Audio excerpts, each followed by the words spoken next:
I think we owe the IMF 1.5 trillion. I don't feel like big business in South Africa is trying to build South Africa at all. Neither do I. I feel like they're trying to profit as much as they can. As much as they can. And they don't care about the conditions because, I mean, there'd be nothing to celebrate. You can't be celebrating the fact that you've got almost 50% or whatever percent youth unemployment. A-Reece, his release was a surprise release, so it didn't have the DSP support. So it being number one on Apple Music and still doing those numbers just shows you how powerful his fan base is. Paradise was dope, bro. Yeah, I wasn't too excited by that album. You were not excited by Paradise? Yeah, he made a couple mistakes on the album. Well, if you look at that, if you compare it in that season when it dropped, Paradise dropped in the same season as Avery and Bad Hair. Just look at the effect of Avery and Bad Hair. So it was nowhere near there. Now, Smamane, you've put all this playlisting pressure on him and everything else. You've put him out there. You've put his album out. And then his best performing song is going to be a KO song. Are you okay with KO now? Because I think you guys had some tension sometime last year. Nah, I mean, I've never been homies with him. We've never changed. Okay. We've never changed how we feel about one another. What was the last hip hop hit song? Like a banger hit song. That even competes in the piano. Yeah, so we haven't had one. So we haven't had one in a while. What is it? No.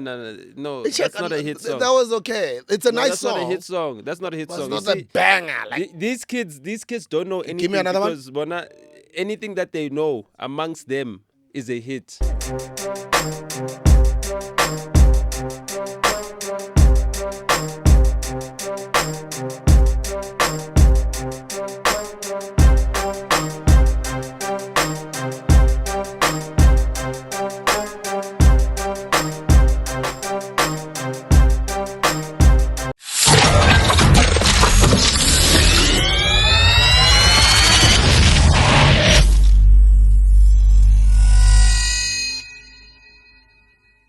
Before we start, we'd like to welcome the 12th member in the family, 12th flavor. Sicela ukubonga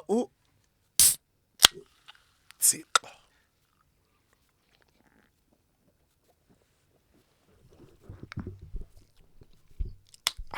Yeah.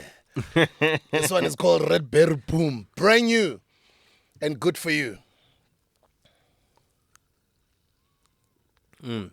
Okay, yeah, not clean. I'll buy sure. No, not clean.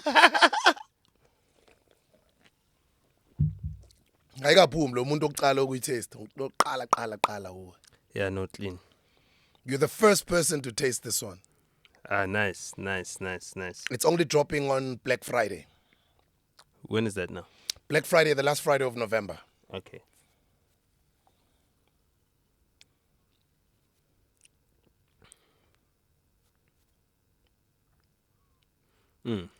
Yeah, I know. It tastes nice. What does the goat say? Yeah, I know it's good. Yo, no to for me. It's good. Yeah, no. I'm it's excited. Good. Guys, let me say we've got a brand new flavor. Go check it out. The packaging is amazing. It's called the Red Berry Boom. Brand new awesome flavor. 12th flavor. Guys, it's not easy to grow a business. Takes many years. Hasn't been easy for us. We've been in the trenches for quite some time, 11 years now. And thanks to you and your support, the business is growing. Siyanibonga kakhulu ngathi nana amabhizinisi angakhulu uNkulunkulu anibusise. And thank you very much for last week, bro. Oh, no, thank you. Yeah, I missed you. It was good to have you here. A lot of people were very happy. I was also very happy. I missed recording with you. And thank you for dropping knowledge once again. No, thank you. Flawlessly and effortlessly so. You're an amazing man. You watched the episode. I watched it too. I was watching it just to see. You've got an ability to simplify knowledge and make it soft and palatable to somebody like me. Umuntu wasestradini waseNorth, umuntu osithengisela estradini. Siyabonga, you know. No, thank you. No. I saw in the comments, someone was like, yeah, when he's talking about mothers that, what you call, selling amakwenya and waking up early in the morning, he's talking to me. So, yeah, I guess. I also saw somebody who was appreciating you, the taxi analogy. We're driving in our cars, shifting, moving for the taxi. And those people are, you remember when you're saying that?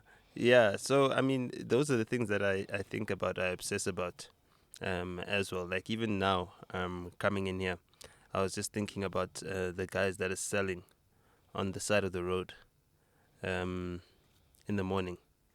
Like, they don't sell umhluzi. Like the soap, yeah, like I think that should be sold like coffee is sold. Yeah. I'm just thinking, like, yeah, in the morning, like, someone on the side of the road, you could just buy it nice and warm, have it in your car, on your way to work. It's a different drink. It's just a different product from the ones that we are competing against or complementing from the Western countries, all the products that you find inside retail stores, very few of them are like genuinely South African, like from here. So that's another thing that we need to get into. Another thing that I think we also have been undervaluing is the value of money. Like our money policy, it's really problematic. I don't know if you heard or you got a notification, interest rates have come down. Yeah. So Repo rate. yeah. Since 2020, bro. 4 years later. Yeah, least. well, yeah. I mean, it was predictable because they wanted to flood the money supply. They wanted to increase the money supply when the economy had crashed out during the depression or during the COVID lockdown, I guess. It's not really a depression, but I guess it was for a lot of people. So, what people don't understand is that these things are made on waves that are based on employment. And it's got almost nothing to do with the interest rates anymore and the inflation rate. The inflation rate right now is tied to the amount of wages that go around in the economy. And the more wages that go around, the more people are able to buy products. The more that producers know that people have got money to buy products, they increase their prices or their margins. So that's what drives up the prices. But right now, we're seeing unemployment rising everywhere across the scale. Big companies are dropping workers. Our monetary policy is based on mirroring or at least closely following the American monetary policy. So the Federal Reserve dropped their interest rate by 50 basis points. Our Reserve Bank dropped by 25 basis points. And that's merely to shore up the rand, because the rand has been performing quite well against the dollar. And I mean, it creates inflationary pressure because of how much we import in this country. So having a stronger rand is good for us if we're importing goods. And if you've got assets that are offshore, having a stronger rand is bad for you. So a lot of our rich people, their investments are offshore. And we don't have the restrictions that we used to have even before the new two-pot system. You needed to keep a certain amount of your investments, whether it be retirement annuities or pensions, etc. You needed to keep them within South Africa. So now there's less limits on that. You can keep more money offshore. So that is causing a bit of capital flight. And with that, because the captains of industry are the ones that invest in foreign markets the most, the rand appreciating in value or the dollar depreciating in value is sometimes bad for them. So that's why you'll see pressure to manipulate the rand from the banks to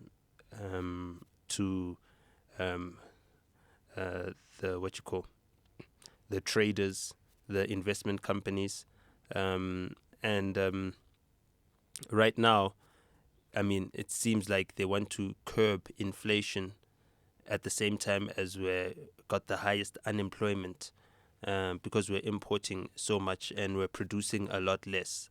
Our production has really fallen in a number of key industries, including mining as well. Our mining output is lower, and it's at the point where the gold price is almost at its highest in a number of years. I mean, it crossed over the $2,500 an ounce mark very recently as well.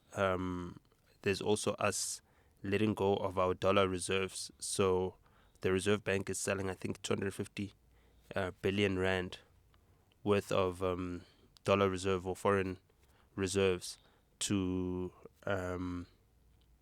pay down some of the debt that we have, because our debt servicing costs are so high.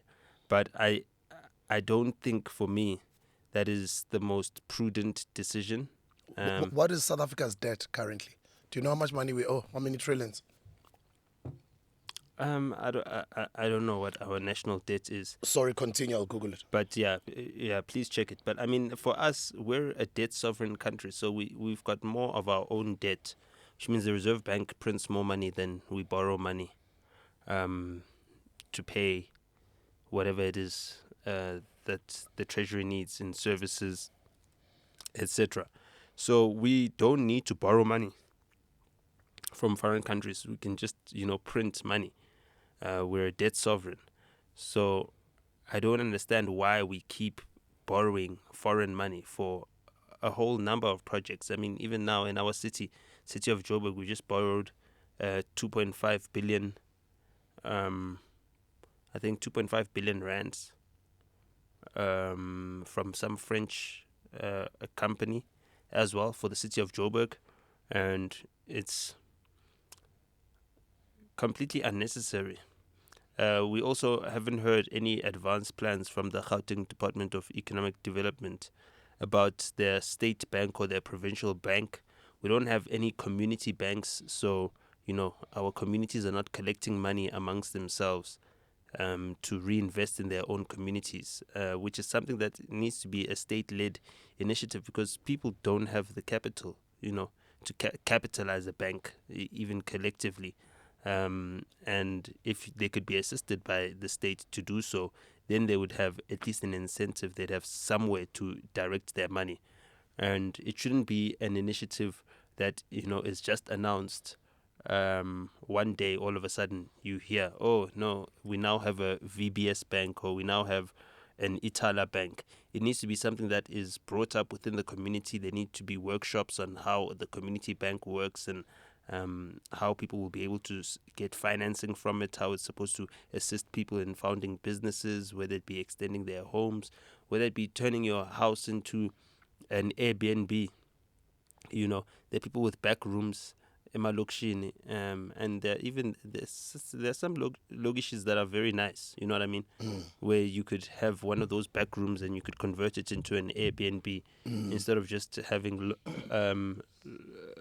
long-term rentals in those spaces. So at least your property is bringing in money. I'm saying, so at least your property is bringing in money because you can rent out. Yeah, exactly. Airbnb. There's so much, I mean, even the Department of Tourism is supposed to be contributing towards businesses that are providing hospitality within the township.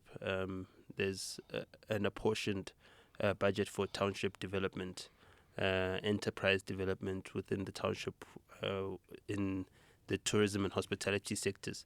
So those are things that are important. And then we're losing so many people in terms of employment in some of these businesses that are just anti trying to get South Africans employed. So the Department of Labor has been doing inspections, going around, finding places where they've got undocumented workers or, exploited workers. And we discussed this in many previous episodes. I think there was an episode with Penwell that we did together. And I was saying that, for me, it's just hard to reconcile that there are people that want to have people that they can treat as slaves, apart from the fact that these employers are gaining profits from hiring undocumented people. For me, the motivation behind them doing it is the more sinister part of it, because they know that they're going to be exploiting these workers. They know that they're not going to be paying things such as UIF. They know that they're not going to be making contributions towards retirement, medical expenses, etc., etc. And they do that knowingly so that they can make a profit. And, sometimes the thinking of our people really baffles me, because if you're contributing to the suffering that's going around, you're contributing to all the things that cause South Africa to be an unsafe country to live in. As we continue to answer the people, I think we owe the IMF 1.5 trillion. Rands or dollars? Of course, it's in dollars. Okay. Let me see. It's a lot of money. Is it rands or dollars? Actually, they did not put the figure here, but just a quick one. The top 10 countries most in debt to the IMF. But there is no country in the world that owes, or that there's no country that owes the world. Now we're talking the World Bank. More than India, Indonesia, and Bangladesh. There are 121 low and middle income countries feeding into the World Bank's data reporting systems. But almost half of the $400 billion owed to the Washington-based multilateral lender traces back to just 10 of them. And India takes the top spot. And while we're there, before you continue, I wanted to give you also the top 10 countries that are most in debt to the IMF now. And these countries are Argentina, Egypt, Ukraine, Pakistan, Ecuador, Colombia, Angola, Kenya, Ghana, and the Ivory Coast. And there I thought South Africa was high up there in the top 5 or top 10, at least. Whew. Not that bad, but the debt is there. It's a lot of money. Yeah, we're debt sovereign, like I said. So, we print our own money. We borrow ourselves money. The government can borrow directly from the Reserve Bank. We don't need the World Bank or the IMF. Yeah. So I think that's the difference between us and many other countries. But to that point, as I was saying, we cannot have a system still in place in a country that is developing like ours, where inflation is based on how much you can dampen labor absorption. That's a very big problem, because basically our economy is dependent on having high unemployment to keep inflation in check. That's the way our economy is structured. And if you're now creating an incentive to have high unemployment, you're creating an incentive to have exploitative labor practices, because the higher the unemployment, the more desperate the workforce is, or the people that can enter the workforce, the economically active people. And that's why our working conditions are also so restrictive.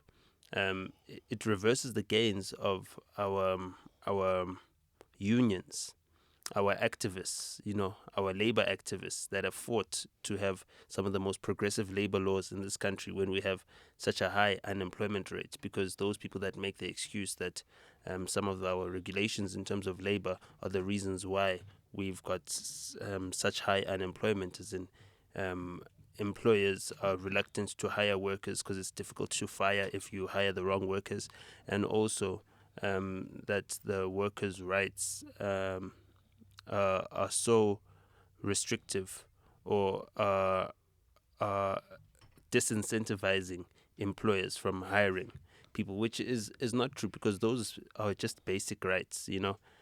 Our labor law, as progressive as it is, it's not as exploitative as other more exploitative countries. But I wouldn't say that it means that workers are getting their just due. They're not, bro. Especially from a minimum wage of what, like 3,500 rands? It's like nothing, bro. Well, I mean, the minimum wage thing for me is not really the biggest issue. It's just the fact that, we've got companies that are disincentivized from hiring, and a state that is not intervening where it can. You've got state-owned companies that are closing down, being mismanaged, retrenching workers. I mean, the post office just retrenched or let go of over 6,000 workers in this economy. And I think what we need to blame is also our people. Our people don't really hold political parties accountable for the carnage that we're seeing in the workplace, and it's very sad. With such a high unemployment rate, no party should be having a full night's sleep. They should all be working, and our ministers themselves should see that in their portfolio, how they can increase the labor absorption of the industries that they interact with directly, and even those that they complement. Our Department of Labor, these raids that they're doing in the hospitality space on little, what's it called, restaurants, on a one-by-one basis, they're not going for the big restaurant groups, and it looks like it's a PR stunt, because it's very effective to go through if you want to audit Spur. Spur has got many restaurants. They own many other restaurants. You know what I mean? You go through their books. You check their payrolls. You know what I mean? Everyone that they're paying, everyone that they're employing, and then you check, okay, fine, how many South Africans are here? How many people are being adhered to in the labor practices? You call all the workers. You've got the database. You don't need to be doing all these raids with news cameras to make it seem as if you're doing your job. You're not really doing your job, because what is one restaurant when there's restaurants with 100 different outlets, 200 different outlets, and you cannot raid each and every single one of them. You don't have the resources to do so. So the way in which they're practicalizing this whole entire, audit of the workforce, for me, just shows that they're not really trying to do anything. They're not really trying to achieve anything. They're just looking for a PR win, which is really, like, it's sad, because we really need people to get employed. The situation is not getting better. You know what I mean? And we cannot come onto these platforms and laugh and joke as if everything is going well, the economy is going good, or we should be excited that the interest rates are coming down. I mean, who does that affect? The 16% of people who can have home loans. And while we're talking about restaurants, maybe just to off ramp a little bit, I'd like to hear your take. Because not only are they restaurant owners, this is Stefan and his business partner. They were trending over the past 2 weeks. I think it's called Babel or Babel, which is a restaurant owned by guys who've been owning nightclubs for quite some time in Johannesburg. They've been here for quite some time. I've worked with them as well. I think you also have worked with them. They've booked us in a lot of their clubs. When I heard the news, I was also a bit disappointed. But the guys have been in business for almost 20 years in South Africa. You can't be having such a situation where one of their workers complains and the video goes viral, etc. They've owned clubs like Abu Moloko, Abu Latinova,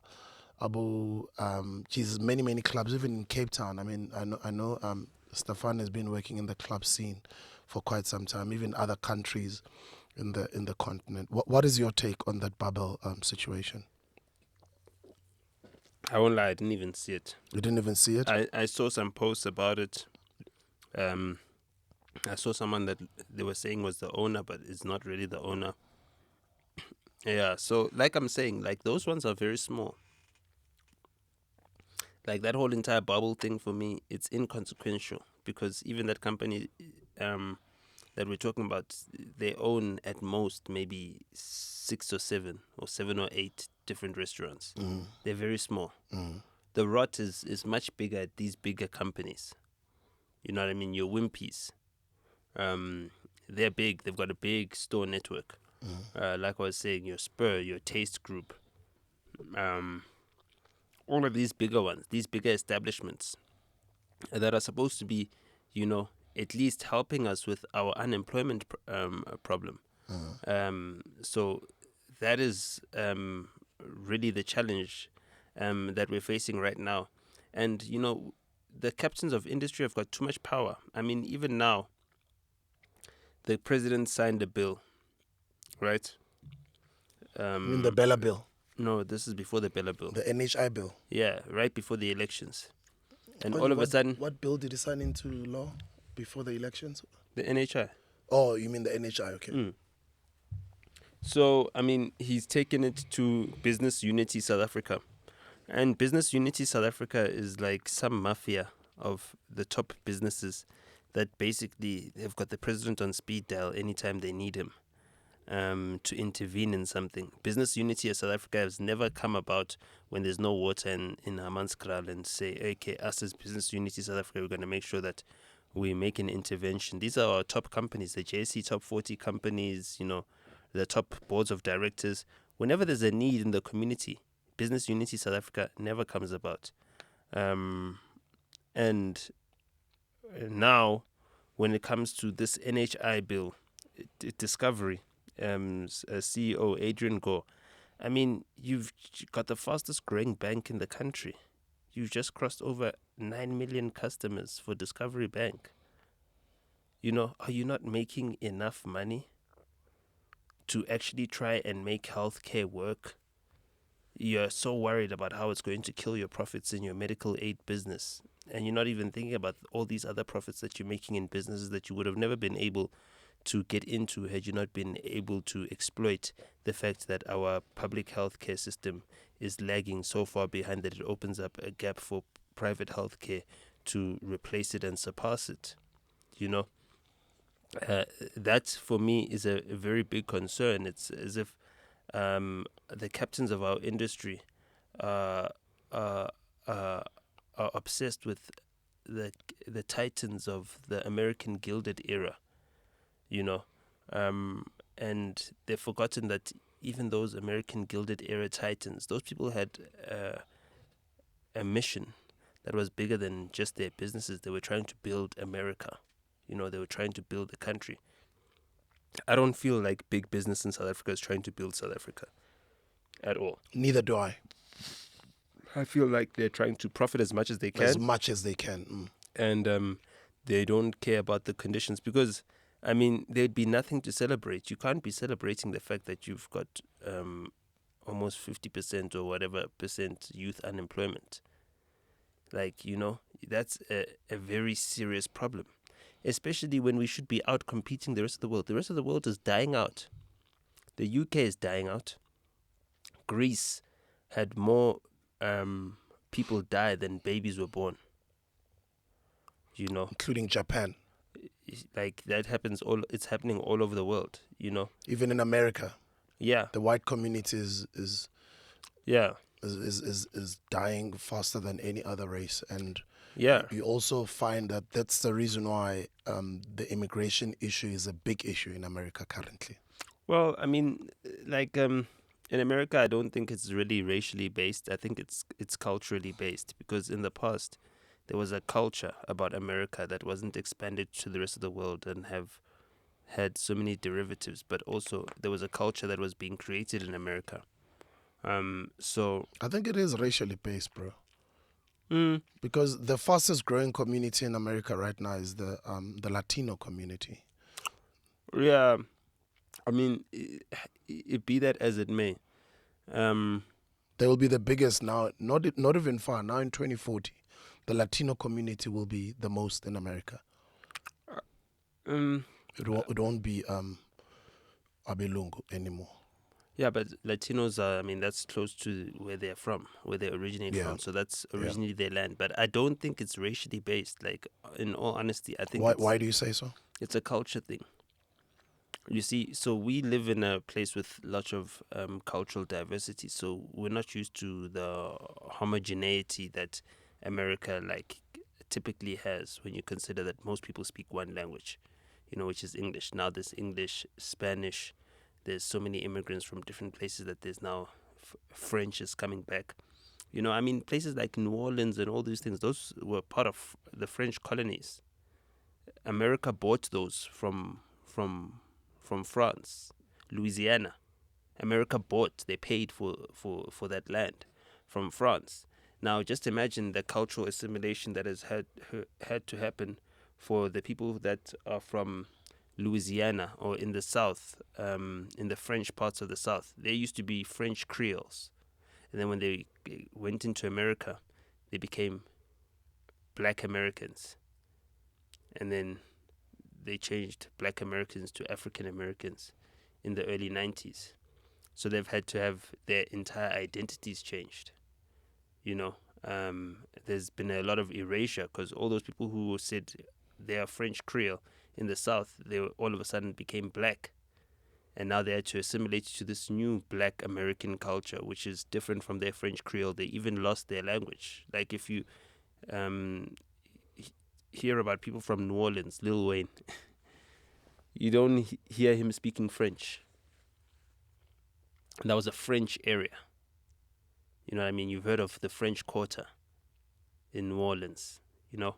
So there's been some cultural erasure, and their cultures that are not as easy to maintain in this capitalistic world because they're not shown all over our media. So that's another thing that puts pressure. People are losing their cultures, you know. And we've got so many human resources. We've got so many young people, and yet our economy is just not growing at all. You know, even our economic reporting, the forecasting, we're being told lies. You know, the measurement of our economic growth is at 0.4%. The projections are more than 1%. So already they're timesing whatever it is by 2.5 or times 3, and then expecting us to take that number to the bank. And it's just not going to work out that way, you know.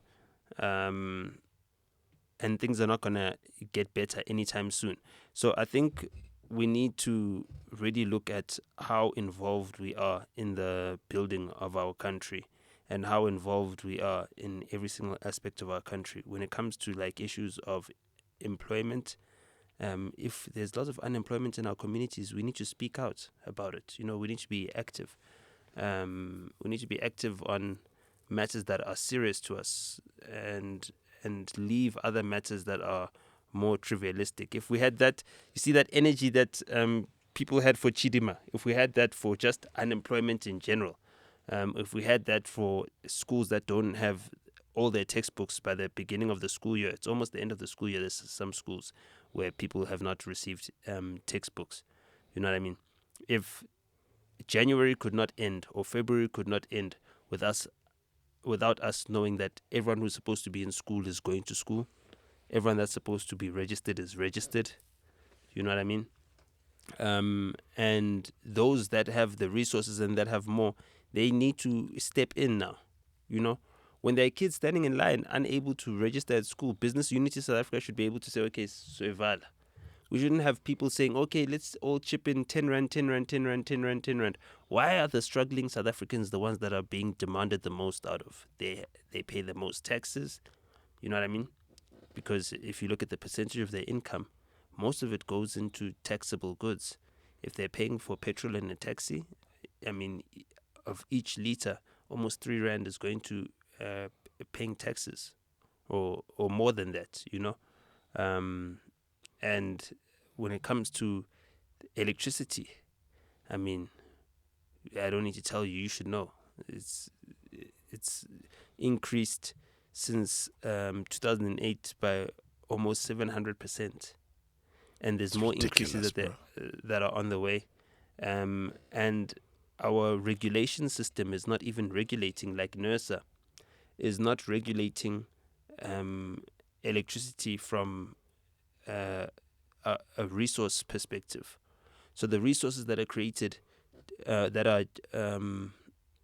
are acquired to create this electricity, they are in an unregulated space. So obviously that's where the most price gouging and the most manipulation of supply is going to happen. So there's no one that's regulating the price of coal. You know, there's no one that's saying, okay, we've exported this much coal, we've made this much of a premium or this much of a profit on this coal. The coal that is going to power our energy generation, we can discount it by this much. You know, and that would directly affect people's pockets. I mean, why is it that coal is mined on land and it's private companies that have to do all the mining? Again. And for me, one of the things that disappoints me is when you go to Mpumalanga, Ingonyama yaseMpumalanga, which is the king of the Ndebele nation, King Makosonke Mabena is the least wealthy king in the country, with over, I think, 48 mines that are on his land, minerals that he has over there, crazy minerals. But you find that the kingdom of the Ndebele nation, I wouldn't say the kingdom is poor, but when you look at the Royal Bafokeng in the northwest, with the amount of wealth they have and the minerals there, Yeah, they got when you platinum. look at the KZN, and just apart from just the Ingonyama Trust land, but just you look at the subsidies that they get from the government and just the wealth that the kingdom has, it's disappointing that the 80%. kingdom of the Ndebele people has got nothing. And yet he's got all those minerals and all those mining companies, That are including being mined. that are mining in his land. Now you must remember In that. his people's land. His people are poor. They have to come all the way to Johannesburg to look for work. But there's minerals there. Look And at- even he himself is not empowered by all those overseas companies with trucks going all the way down to Richards Bay to export the coal. Not only there, they're going all the way up the N4 to Maputo. That's the most lucrative road in South Africa, the N4. Yeah, ever since the trains haven't been working that well, obviously there's more trucks on the road now. And they've also found that N4 route has become even more busier now because of the dilapidation of our railway system. Yeah, but it also connects straight to Maputo. Yeah. So because Angiti, the Maputo is next to the other port there. So it's the Richards Bay and the Maputo side. Yeah. So they go the other way around Yeah. to export the coal. And that is all the coal that is leaving our country. The very same coal that the Western countries want us to stop mining. Like, abafuna silithumele kubona ngale thina sistophe ukulisebenzisa ilahle la ekhaya. So they're deindustrializing us, and this is making it difficult to capture work. I mean, even with that, now they're stifling the Itala Bank because it's got connections to capitalizing businesses within the Ingonyama Trust lands, because those are the people that are leasing on that land. 80% of the coal reserves that are unmined are in KZN as well. So if you look at all the wealth that's been generated from Mpumalanga, just know that more wealth can be generated from KZN. And the only stumbling block is that... And by the way, KZN has got the most expensive coal. Like, there's a certain type of coal called anthracite, which most of it you find in the KZN. Yeah, exactly. Because Mpumalanga has got your normal, not normal, but I mean RB123 and the peas and nuts and duff and all of that type of coal. Yeah, I don't know But enough about coal. KZN I know, ukuthi baphethe ilahle liturayo. Yeah. If ilahle linormal or lankamanya malahle, athengisa ngama 5 clipper, 6, 7, 9 clipper. Yeah, it's about the energy density. So Lahle langara mfethu lipayisa boma 1.5 per kilogram is how much energy you can get out of that lump of coal, out of that kilo of coal. So that's the high energy density ones are the more expensive ones. They burn longer and they give out more energy. Yeah, and So- balsebenzisa endaweni ehlukahlukene. Yeah. That's why even overseas when it gets to China, they'll put it into those steam engines. Abanye balisebenzisa ibhedlela, emajele, endaweni ehlukahlukene. Ilahle balisebenzisa endaweni ehlukahlukene. Steel Leli industry expensive. as well. And steel industry as well, yeah. So lele expensive, but Google it, guys, or ask people who know about ilahle. Tina Slaz, we're not in that industry. Ask them about a coal type called anthracite, and they'll tell you. Yeah, so also in the foundries, so the furnaces are also coal-fired. You know, there's lots of furnaces around in foundries, manganese foundries, steel foundries. A lot of them closed down in the country, so a lot of jobs have been hemorrhaged through that. But there's foreign companies that are now investing in some of our old dilapidated foundries.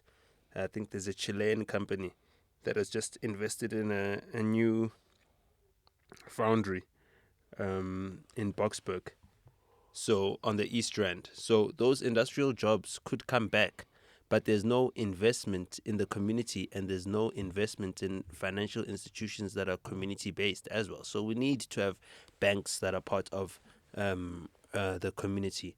We need to have banks like Itala Bank actually reformed.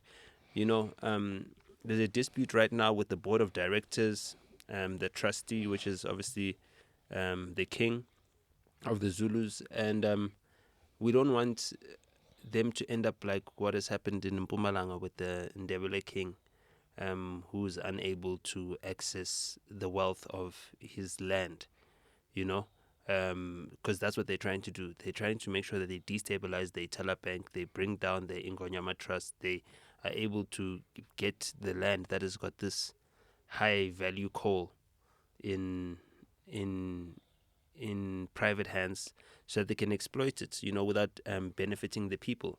So it seems like big businesses united in disenfranchising South African citizens the most. Last week's episode, you know, we were speaking about the response and the reaction to the passing of Pravin Gordhan, and it was his funeral 2 days ago for us recording this, 4 days ago for you watching this. So, I mean, when you look at the images of like a funeral of someone who's supposed to be known as a political stalwart, what you're looking for is, sorry about that, to see a high number of comrades, you know, that are there. Okay, at least if I'm I'm thinking the same thing. So yeah, at least you're Paul. yeah. So you know, some people, they drink these things just for a Paul. You know, like double cocoa bitch. Yeah. So if you look at the images there, you know, you didn't see the whole of KZN, ANC there, you know, any of the stalwarts from yesteryear. Yes, you saw some of the people that you know, the usual big names, but you're seeing, in effect, the elite class of South Africa, the actual elites. You know what I mean? And even when they're burying each other, people don't want to come because these people are not amongst the people. They're not on the ground. You know, we cannot feel the positive effect of their work or their influence or their power or their positions. And if you look at the condition of state-owned enterprises prior or even after Pravin, you know, it's not in a good state. There's not really much to celebrate. The South African military is having an expo right now, I think at the Waterkloof Air Base. And there's no excitement. You know, some of the latest military technology is there. I don't see people taking their kids to go and see those displays. And those are the things that at least should be creating some sort of excitement. Kids should be excited to say, okay, one day I want to work at Denel and I want to make fighter jets and I want to make drones. You know what I mean? I want to make rockets or whatever the case may be. There should be some excitement spread.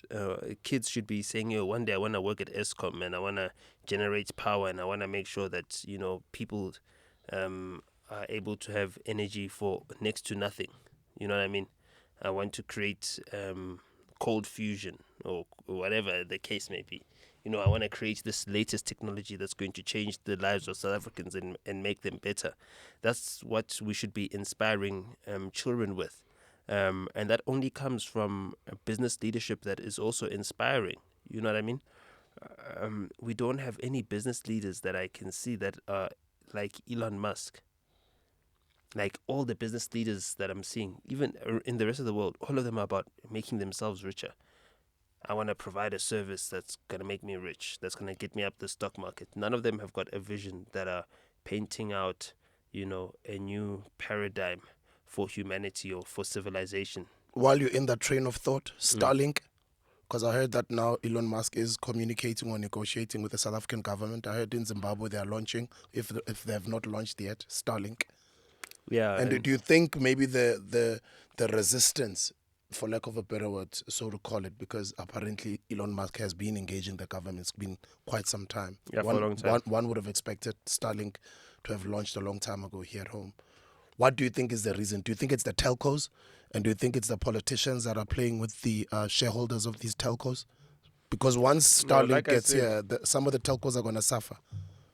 No, like I said, and I said this in the previous episode. So these telcos, their main business is in high density areas, and Starlink will never be able to provide 5G on the ground. It just cannot be provided via satellite. Is it? Yeah. That's why it needs those lots of receptors or signal things. And lots of receptors also, I mean, with what I've heard, the health issue as far as radiation affecting citizens. Yeah. I mean, yeah, that's always going to be an issue, but I mean, it's not really that much of an issue. We're not being cooked, and we've had cell phone and cellular technology for many, many years. You know what I mean? But if you've got more receptors on the ground. Yeah, but as I'm saying, is that we've had it for many, many years, and we haven't really seen serious adverse effects. But you can't see it with your own eyes. But what if you can all feel these it? high cancer issues and all these? Yeah, those are more caused by our foods. You think so? Yeah. Yeah, so we'd be able to see it in many things. There's birds and animals that live in the city that have got access to these things, and they're not being fried by these things, and they've got much smaller bodies. So, I mean, yes, it's a risky, but it's not that high of a risk. It's not. We shouldn't be prioritizing that.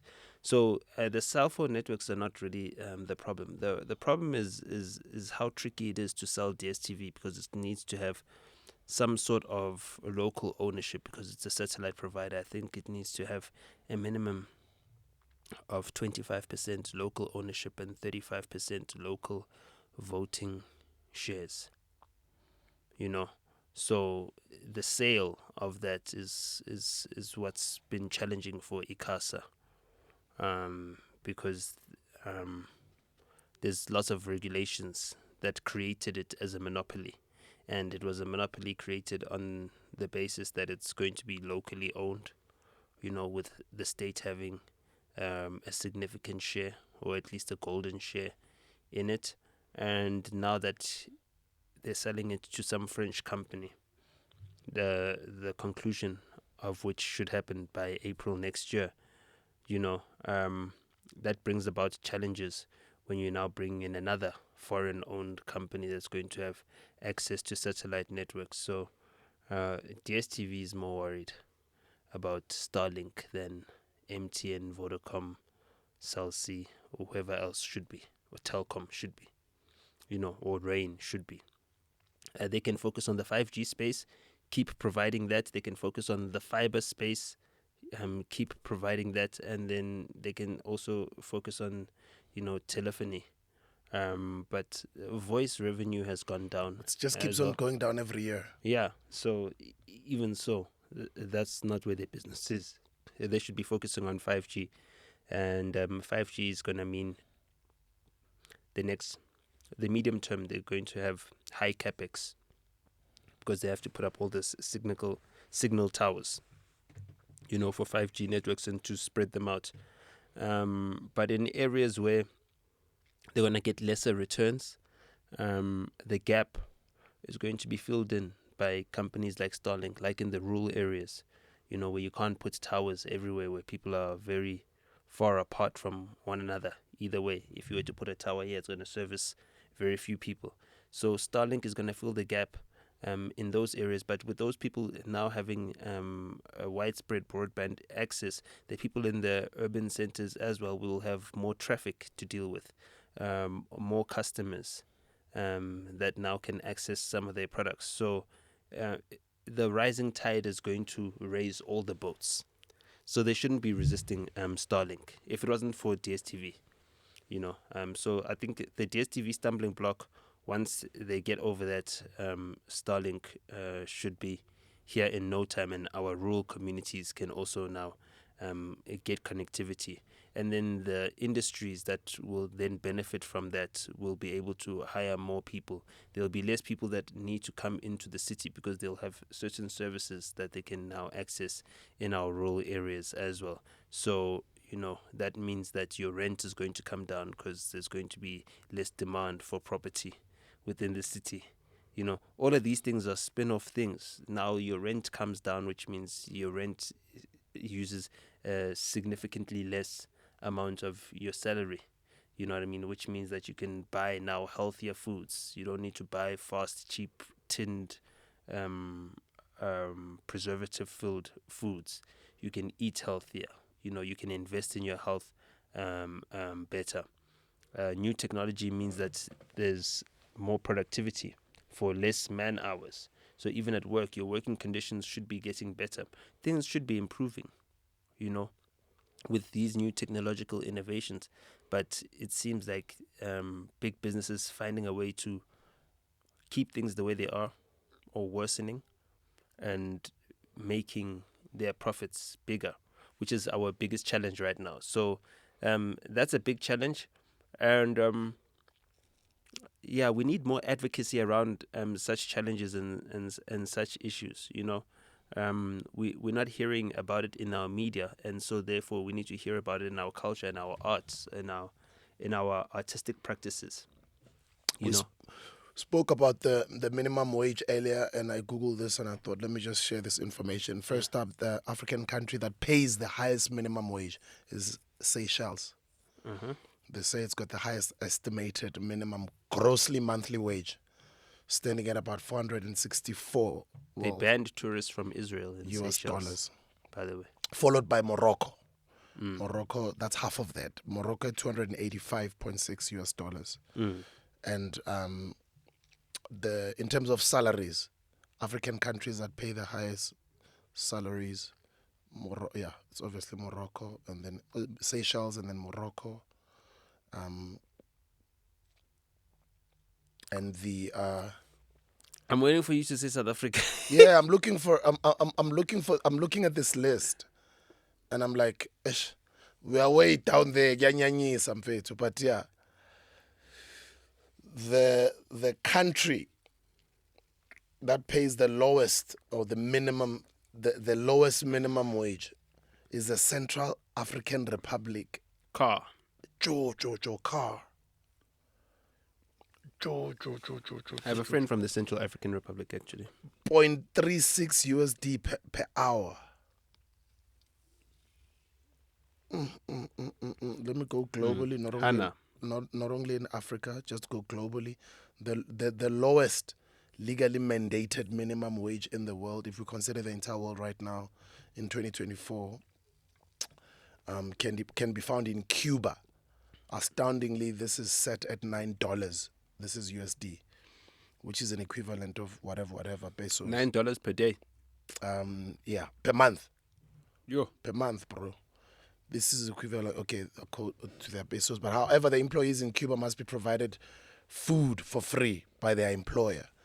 And this has been law since 2005. And the next lowest minimum wage in the world is found in Bangladesh, where it is mandated by law to be 12,500 Bangladeshi taka, which is 114 USD per month. That's almost 2,000 rands. And Tennessee with 3,500. 4,000. No, isn't it 3.5? Check it. Check the South African minimum wage currently. Didn't they raise it? I think it was raised to like something 24 rand is an hour or something like that. So those are the things that it's 27 rand 58 cents per hour. The Department of Employment and Labor has also published a new national minimum wage for South Africa. Minimum wage 25 rand per so times it by 120. It has increased from 25 rand 42 to 27 rand 78 per hour, it started from the 1st of March this year. The new minimum wage also outlines a minimum wage for workers in certain sectors. I'm gonna multiply it. So that's 27 rand 58 per hour. Multiply the 27 rand 58 per hour. Multiply by 8 hours, ne?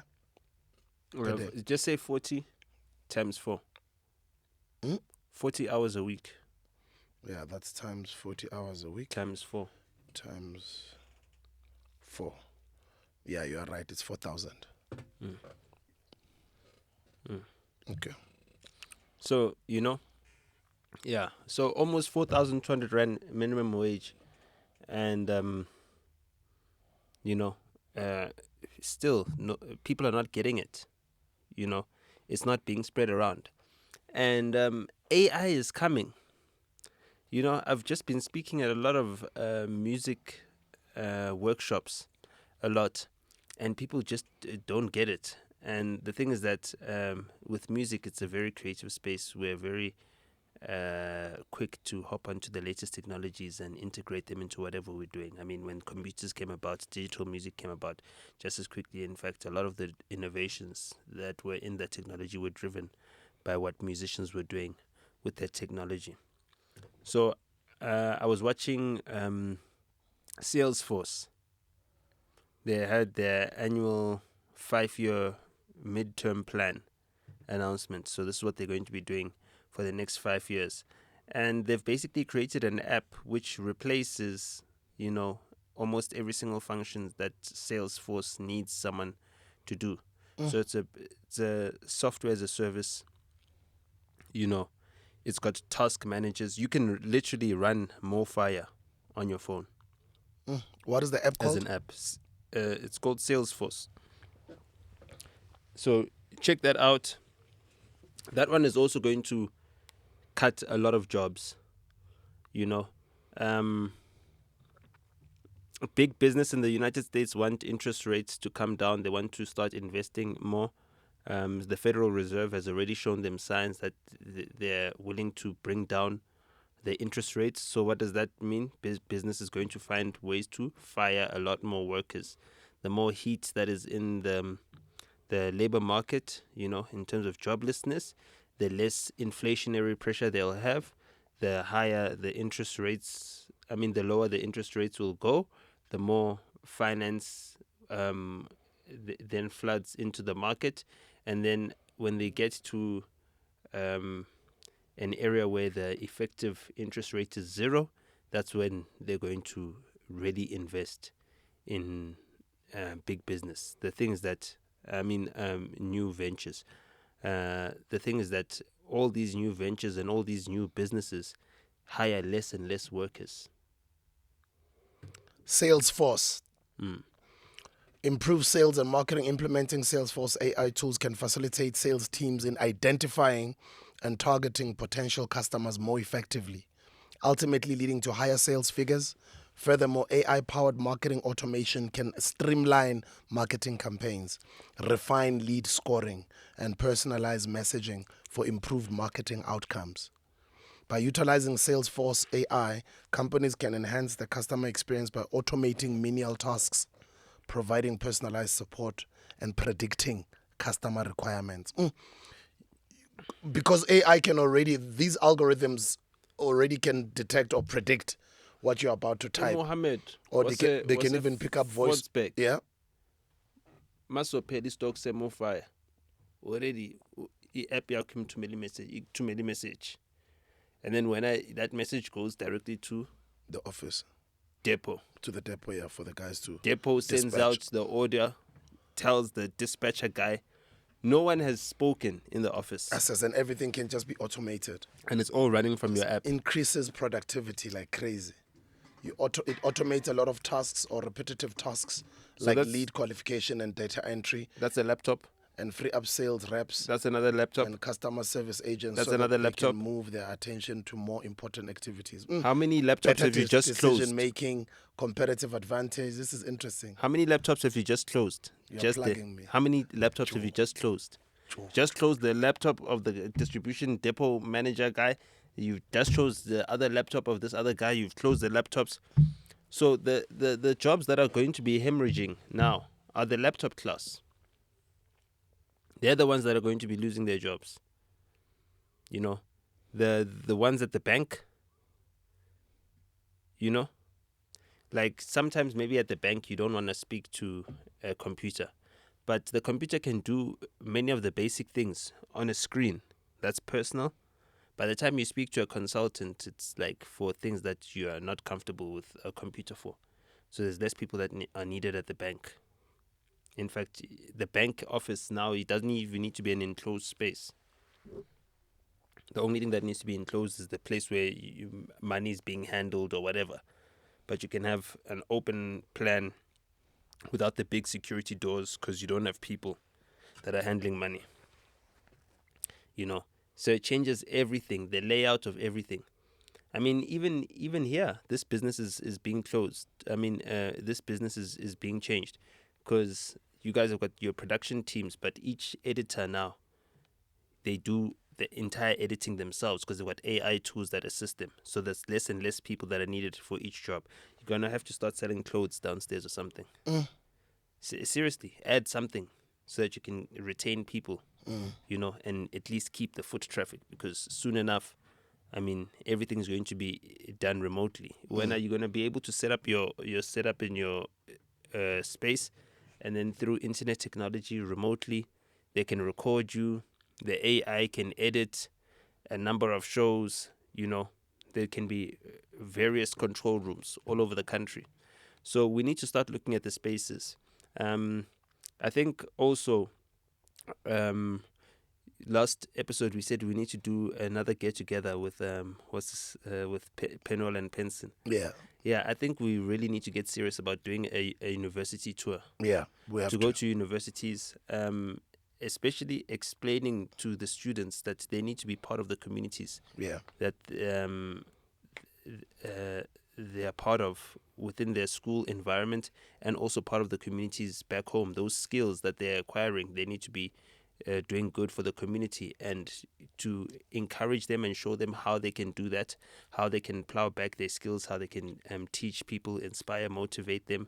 That's something that we need to be able to do, and also to shed light on them and the work that they're doing and what they're studying, to encourage them, because I think that will have a greater effect in changing the attitudes of the people that are going to be entering the workforce. We need people that have got ideas, that are entrepreneurial as well, and that have got confidence.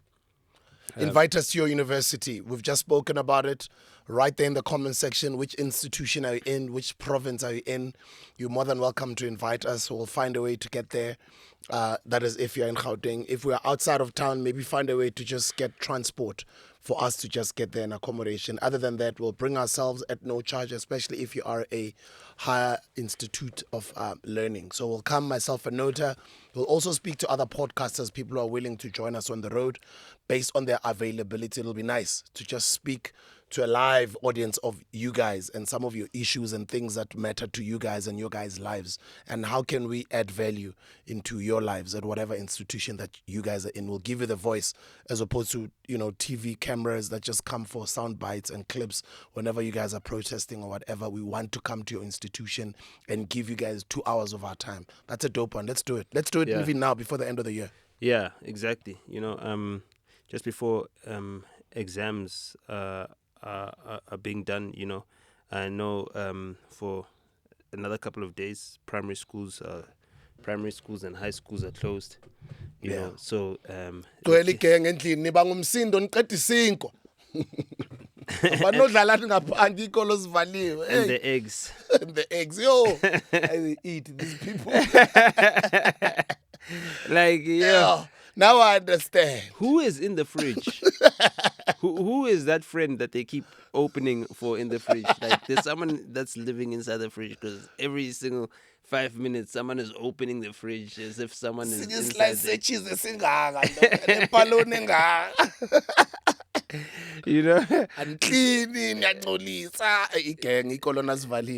Yeah, so that just shows, as parents, you guys haven't done enough to ensure that there's enough work at home to keep your children busy. So you need to do more to ensure that when it's school holidays, the kids, they've got something at home that they're doing. That's part of the family business. Doesn't matter whether mom works at Capitec or ShopRite or Pick and Pay or wherever the case may be. We need to have businesses in the home. You are right.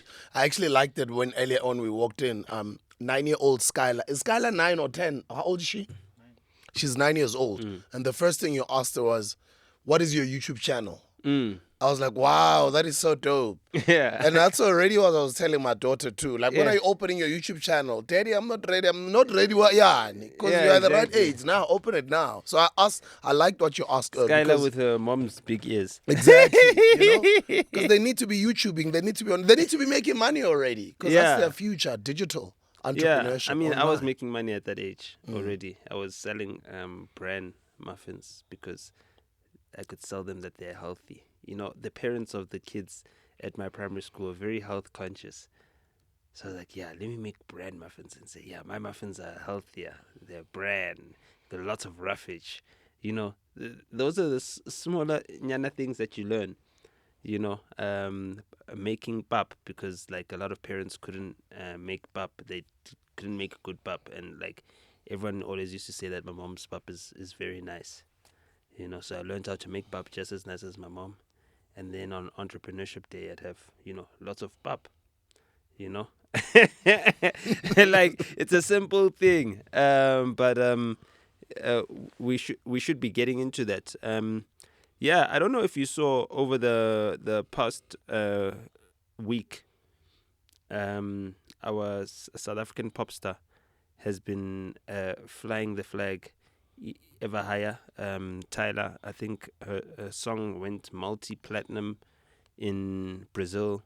Her album went platinum. Her other singles are gold. She's doing a show, and she's also going to be performing at the Victoria's Secret. Yeah, actually, Sure. that was announced just after our episode, after we had spoken about her is it what award did she win last week? Was The it VMAs. It was the VMAs, right? Mm. Yeah, after winning the VMAs and after the Uppity African, Yeah. then it was just announced that she'll be headlining the Victoria's Secret. I was just very excited. She'll be doing it with Sure. And we also spoke about her. She hasn't headlined Brooklyn Mirage. Oh, we're talking about Uncle Waffles. Yeah, Uncle Waffles has headlined Brooklyn Mirage. So she's headlining the Victoria's Secret show. Yeah, so Victoria's Secret.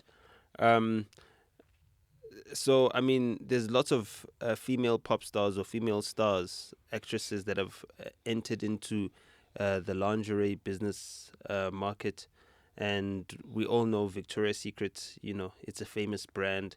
It's very storied. And it started as like something that people are selling, door to door. Like what like Pressless, I guess, Herbalife, all those types of things. So those sorts of products. So look at how big Victoria's Secret is now. So even your own home business, who knows what it could be? It just needs to be something simple. Something simple that you are able to do, better than anybody else. If you're able to do that thing better than anybody else, then you've got a product that can beat anybody else's product, as long as you market it and give people access to it. So we need to encourage more of that within our families, so that there's businesses in the family, so that during school holidays, kids are not sitting idle with nothing to do. It's because you don't have a business in your family. That's why your kids are getting into the wrong stuff. You know what I mean? Even if the kids need to clean the taxis, you know what I mean? That's the taxis that belong to who? Mom and dad, or whatever the case may be. Any business, it can start. You look at businesses like Postnet. Postnet, that franchise, is usually family owned. It's usually a mother and a father that own and run a Postnet. Their kids work there. When they grow up, or whoever, they sell it to another business, and the family runs it. So we need to be able to run these smaller nyana business, because this unemployment problem, it needs a full court press. Everyone needs to get involved. You need to figure out, how can I do something that can ensure that I can employ a person? Why? Because employing a person is better than getting insurance against a criminal. That's it. That's our best insurance against rampant crime that's robbing us of our peace. That's robbing us of our prosperity. We don't have a 24-hour Johannesburg city. I was walking up and down Jozi. You've brought me to Jozi so many times now. I'm in the inner city a little too often. And smaller nyana pleasures, like during the day you can walk around, you can chat on your phone. But the fact that you can't do it at night, and how many businesses are closed because you can't do it at night. We don't have a 24-hour city. We need to have a 24-hour city. We're going to absorb a whole lot more labor that way. And we also need to have a clean city, Like, South Africans love cleanliness. Like, they don't ever make the mistake of thinking South Africans are dirty. South Africans love cleanliness. Even if you don't have paving, Guinea, you'd sweep the dust in the morning and pour water so that the dust doesn't come into the house and blow into the house during the day. You know what I mean? We do lots of hard work. We love cleanliness. We love nice things. We love neatness. You know, and it doesn't matter how rich or poor you are. The South Africans love nice things. So we need to start showing that we love ourselves a lot more, and appreciating what we have. So I was talking about Tyler and winning the awards and getting into the cultural and the arts space, you know, and also speaking about, you know, we need more music, more movies and films that are actually talking about the conditions that people are living in, you know, and what's happening around. I was listening to A-Reece's album, you know, and I forgot the exact lines that he said, but he said something about ending up at Steve Biko or something like that, and that's Steve Biko Academic Hospital.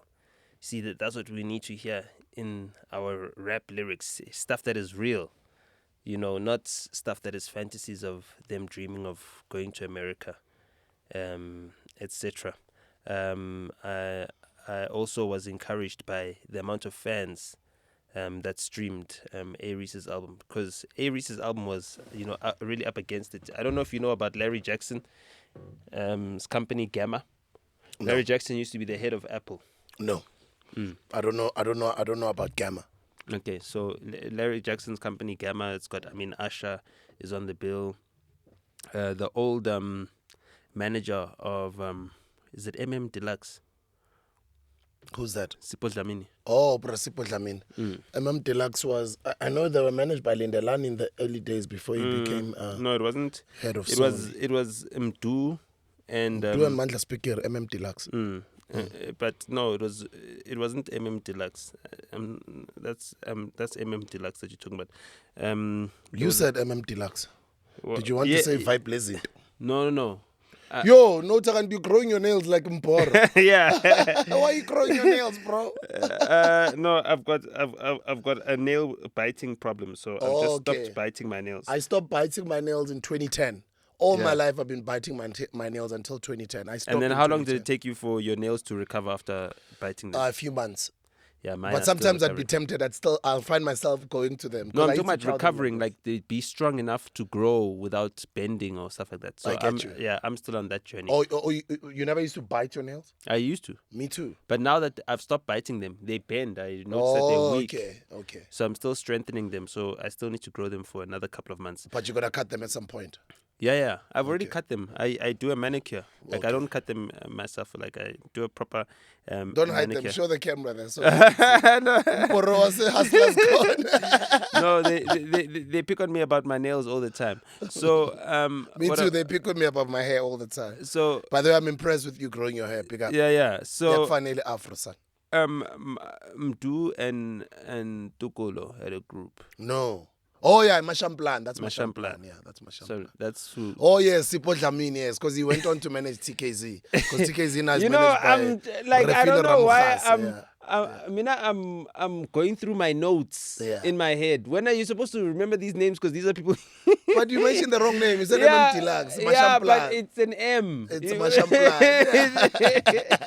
And then so you should be able to correct me. And then Tukolo went on to start his own group. Yes. Mdu was left with Mashamplan with other members. Yes. And then Tukolo went on to have a little solo career, and then he started TKZ. Yeah. And then he recruited Kabelo and Zwei. Yeah. TKZ became the greatest Kwaito group of all time. You see, there you go. You see, so Tina, we studied this history, so sometimes, you know, sometimes you're like thinking, damn it, who was it again? City. Yeah. Too. So he's the head of Gamma Africa. Oh, that's the company that he had to go to Dubai and the US for, right? Yeah, he went to the US. So he's based there now. I think they're based in Dubai, yeah. Okay. Because that's where Usma Mane is right now with Mash Beats. Okay. So yeah, I mean, this is after leaving Universal. So he's now heading up Gamma Africa. And they've made a couple of signings. Usma Mane is one of them, and Larry Jackson, you know, very well plugged within the industry. So you know, they've been able to get a lot of DSP support. for Usmamane's album. I mean, on Spotify, the numbers, it's broken Tyler's records for best performing debut album. That's beautiful. From South Africa. So it's got lots of playlist support. And then A-Reece, his release was a surprise release, so it didn't have the DSP support. So it being number one on Apple Music and still doing those numbers, it just shows you how powerful his fan base is. You know, we are powerful. I'm one of the fans. Yeah. The slimes are powerful. You know, so that has been exciting to see. You know, hip hop fans have got new releases to be excited about. I mean, I'm not really too blown away by the album itself, but I mean, he's still a young guy, so there's lots of room to grow. Give it some time. NOTA has hardly been a week, bro. Nah. I mean, I know. Don't be like the new generation. Like you just skim through an album, bro. I listen to albums. Like I listen a lot. At least give it a month. Even this morning, by the time we spoke this morning, I'd already listened to all the albums twice. You know, I'd been up. Is it? Yeah. Okay. Yeah. So that's what I've been doing. That's actually why I've got both my earphones on Fridays. You know, because I'm listening to music usually. So I mean, I'd compare it to A-Reece's Paradise. Yeah. Like Paradise was dope, bro. Yeah, I wasn't too excited by that album. You're not excited by Paradise? Yeah, he made a couple mistakes on the album. Like he mistook Penny Haynes for Natalie Dutoy, and I was like, hey. Oh. So the album was nice. Sonically, yeah. bro. Well, if you look at that, if you compare it in that season when it dropped, Paradise dropped in the same season as Avery and Bad Hair. Just look at the effect of Avery and Bad Hair. So it was nowhere near there. So that's why I'm saying there's room to grow. That's why I'm saying this Usmamane album he's got room to grow, to become a better artist and a bigger artist. I mean, the single with Sjava, yes, it's doing well, but anything that has got Sjava on is going to do well in a numbers perspective, because he's also got that cult following like A-Reece. You know, he's got a very strong fan base. But the song itself, it's not really a groundbreaking song. You know, it's got a little bit of a Drake-esque sound, a Pound Cake, I think, with Jay-Z. Yeah. And then it sounds a little bit like a Little Durky type song, but it's okay. But there wasn't that one song that like blew me away, and I was like, damn. Oh wow! Amazing! You know what I mean? I guess I could say the same about A-Reece's album.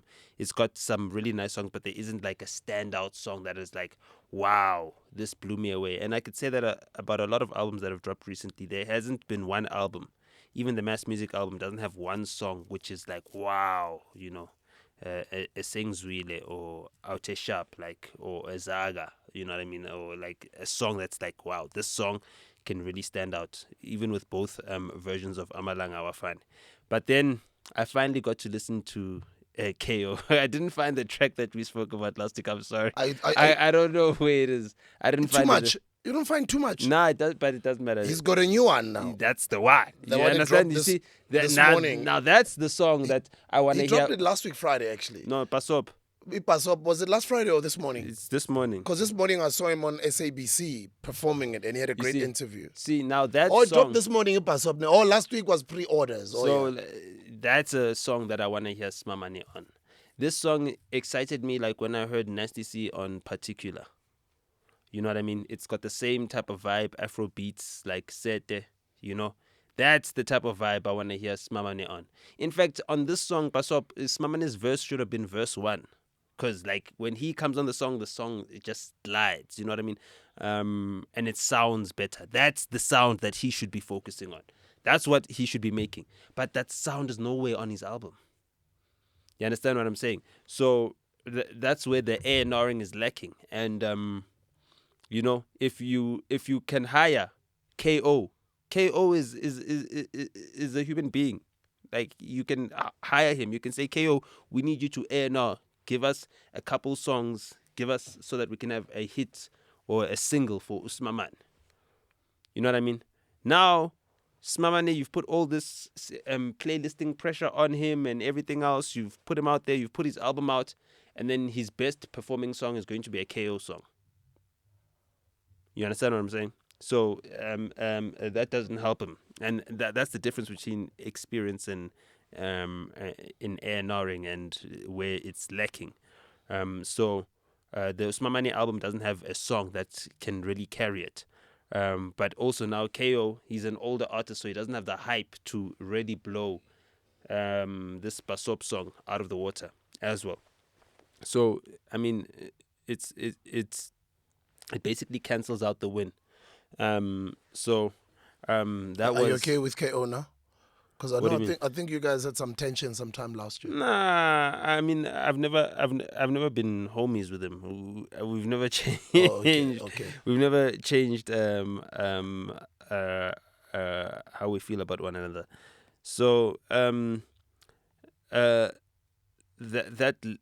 then led me to listening to. First, I listened to the singles. Then I started listening to the albums. Then I listened. How do you say his name? Latinova Pounds or whatever. Luatino. I don't know how to say that name. I don't know how you say it. What's the correct way of saying it? It's Latinova Pounds. Okay. Yeah. No, he made a dope album.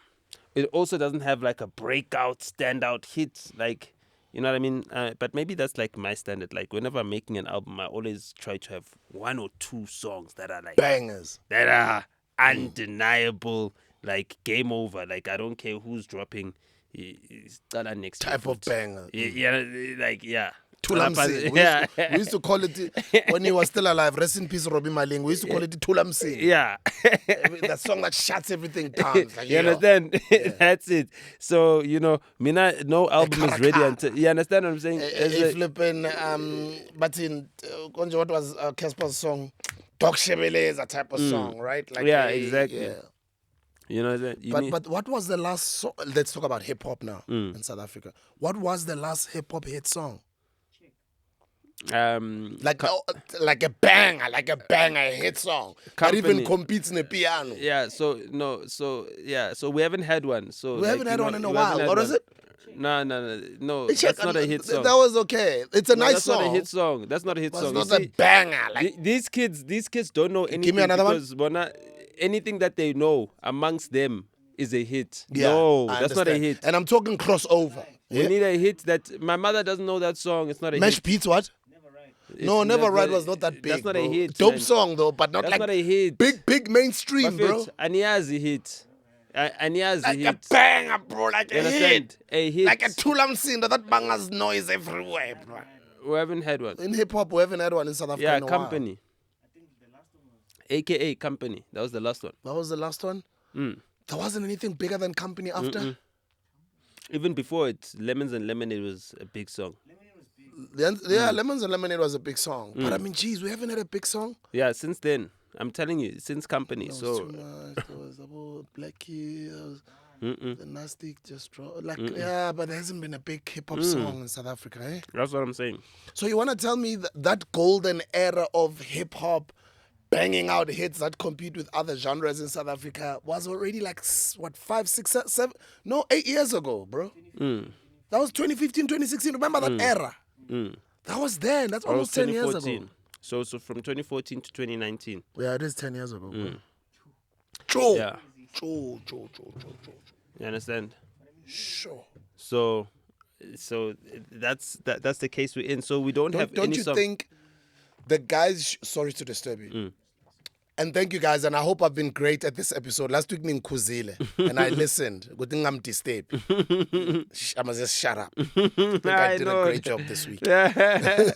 Anyway, don't you think the guys should worry less about selling out, the hip-hop guys, and collaborate with the Amapiano guys? Do you think we'll have more bangers that way? I think they just need to collaborate with one another. Like in the Amapiano space, all of them are collaborating with one another. You find 7 guys on one song, like they're collaborating. These guys. You see, like the next big hit is going to come from those guys, the Qwelas. Yeah, the Qwela sound. Oh. Well, I mean, it's not really about this. The sound, their sound is unique, right? And they can add their sound to any song. You understand? But it's the fact that they bring so many different dynamics onto one song. So automatically, it's like a collaboration. It's like a posse song every time they do a song. So those are the guys that I see having a runaway or breakaway hit if they can just find the right beat. But it's all about the beat at the end of the day. If the beat is a killer beat, you know what I mean, that's your smash hit done. You know what I mean? Everything else is just an added bonus. So the Latinova Pounds album, nice, dope. I'd give it a 7 out of 10. It's still got room to grow. But yeah, on the next project, I hope that, they try and find a banger, like an undeniable song. You know what I mean? Like, get an undeniable song to really carry your album. That creates a moment. A flippin' gutu, bro. You understand? A flippin' spirit. Like You know a what I mean? flippin' banger, bro. You know what I mean? Like a song that creates a moment, in time. And that shuts shits down. The rest of the releases that, I listened to the new Lima Crazy. Yeah. As well. I mean, yeah, that one sounds more like a compilation of songs as well. But also finding your groove as a solo artist is also very difficult in this piano space because they collaborate so much. So by the time they go and do a solo song, you don't have as many people doing a song with you. You feel kind of empty in a bit. You know what I mean? You feel like, maybe the song is lacking, and then that knocks their confidence. Like, I feel like a lot of amapiano artists don't have the confidence to do songs on their own and to stand alone on a song and actually experiment and see how far they can go. Young Stunner does it well. You see, but he's an exception. You know what I mean? And whenever you've got 1 or 2 or 3 artists, But even Daliwonga, he does it well too. Yeah. And then it goes into collaborating, but he can also do a banger by himself. He's done a lot. He's done projects by himself. He's done that. You know what I mean? So for guys like Lima Crazy or Limek, he's done so many features. He's given his juice to so many artists. I just feel like when you're listening to your own project, you need to be able to at least say, okay, I've got 1 or 2 songs that are mine that can be bigger than all these other big features that I've got. Shout out to Kane Kid. I'll say it again. One of the upcoming boys. Check him out at this year's Back to the City lineup. The boy has been booked. Looking forward to seeing his performance. But we're looking forward to Back to the City. That's going to be big. And as we're recording this one, we're going into the weekend. DStv Delicious. What did you think of, sadly, Janet Jackson lost her, I think it's her brother or her uncle. I'm not sure.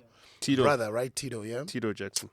Not making it into the country anymore, being replaced by, is it Jason Derulo and who else? And Busta Rhymes. I think I'm more excited about Busta Rhymes than Jason Derulo. Because Jason Derulo, I think he seems to have, a lot of South Africans got a sentiment that he seems to have disrespected us the last time he was here. Nah, man. Or maybe he was not educated that much about the country. I mean, come on. What do you expect? It's Okay, Jason give me one Derulo. Jason Derulo banger. What song do you know of his? Jason Derulo.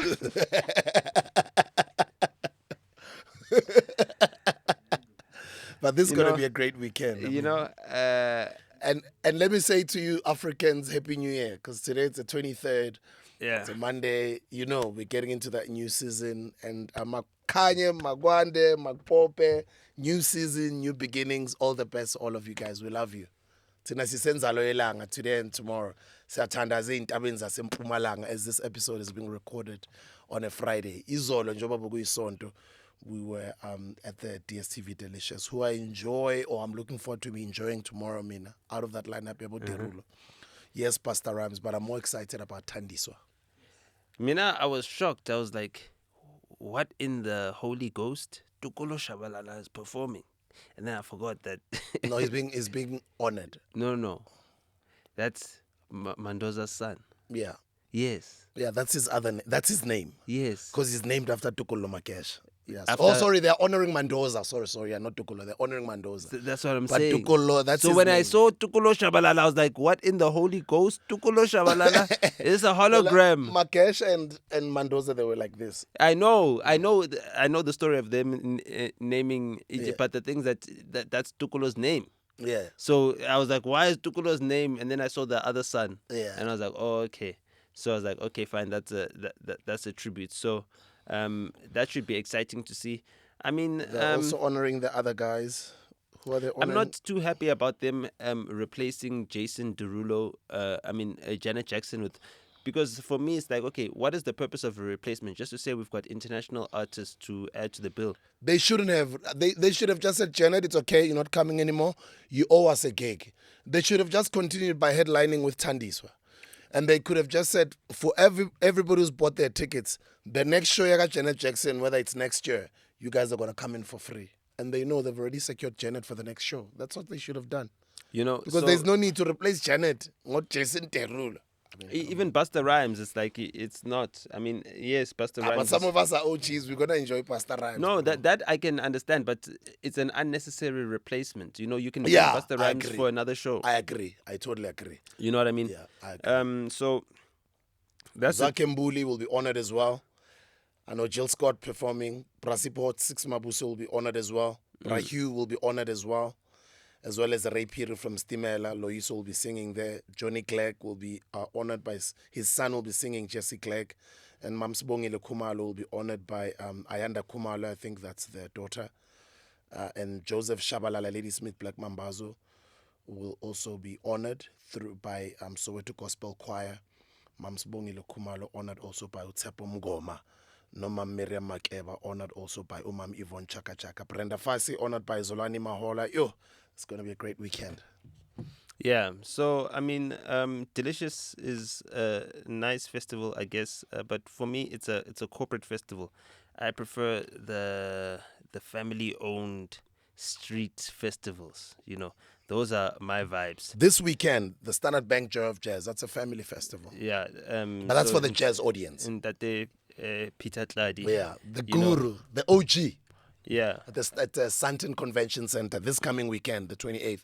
The same weekend, we also have got a show. If you live in Centurion or Pretoria, you can go to the Super Sport Park. Thibaut Touch has got a gospel show there. The Sunlight Replenishment Concert is happening this coming weekend. So yeah, I'd like to see a lot more of those types of festivals, you know, popping up again. COVID really decimated the festival scene. Yeah. And our industry was really like, you know, I just remember, 2017, 2018. Big fever. There were festivals everywhere. Big fever, boy. You know what I mean? No one was not working. And you must remember, these festivals, they don't hire just the artists. They hire the people that are selling the food. They hire the people that are helping people access the thing. They hire the security companies, the sound and staging companies. They work for the entire week during the festival. I mean, that's a 7-day thing. It takes them 2 days to strike the whole entire thing. They've got the third day, the day of the festival, or whatever, however long the festival is, 2 or 3 days, and the strike down days. You know what I mean? Those resting days are also part of the work. They need to rest so that they can recuperate for the next festival that they're doing the next weekend. And so I'd like to see more and more of those coming about. But we're just struggling with corporate brands that are doing their own events. The advertising agencies are also wanting to become events companies.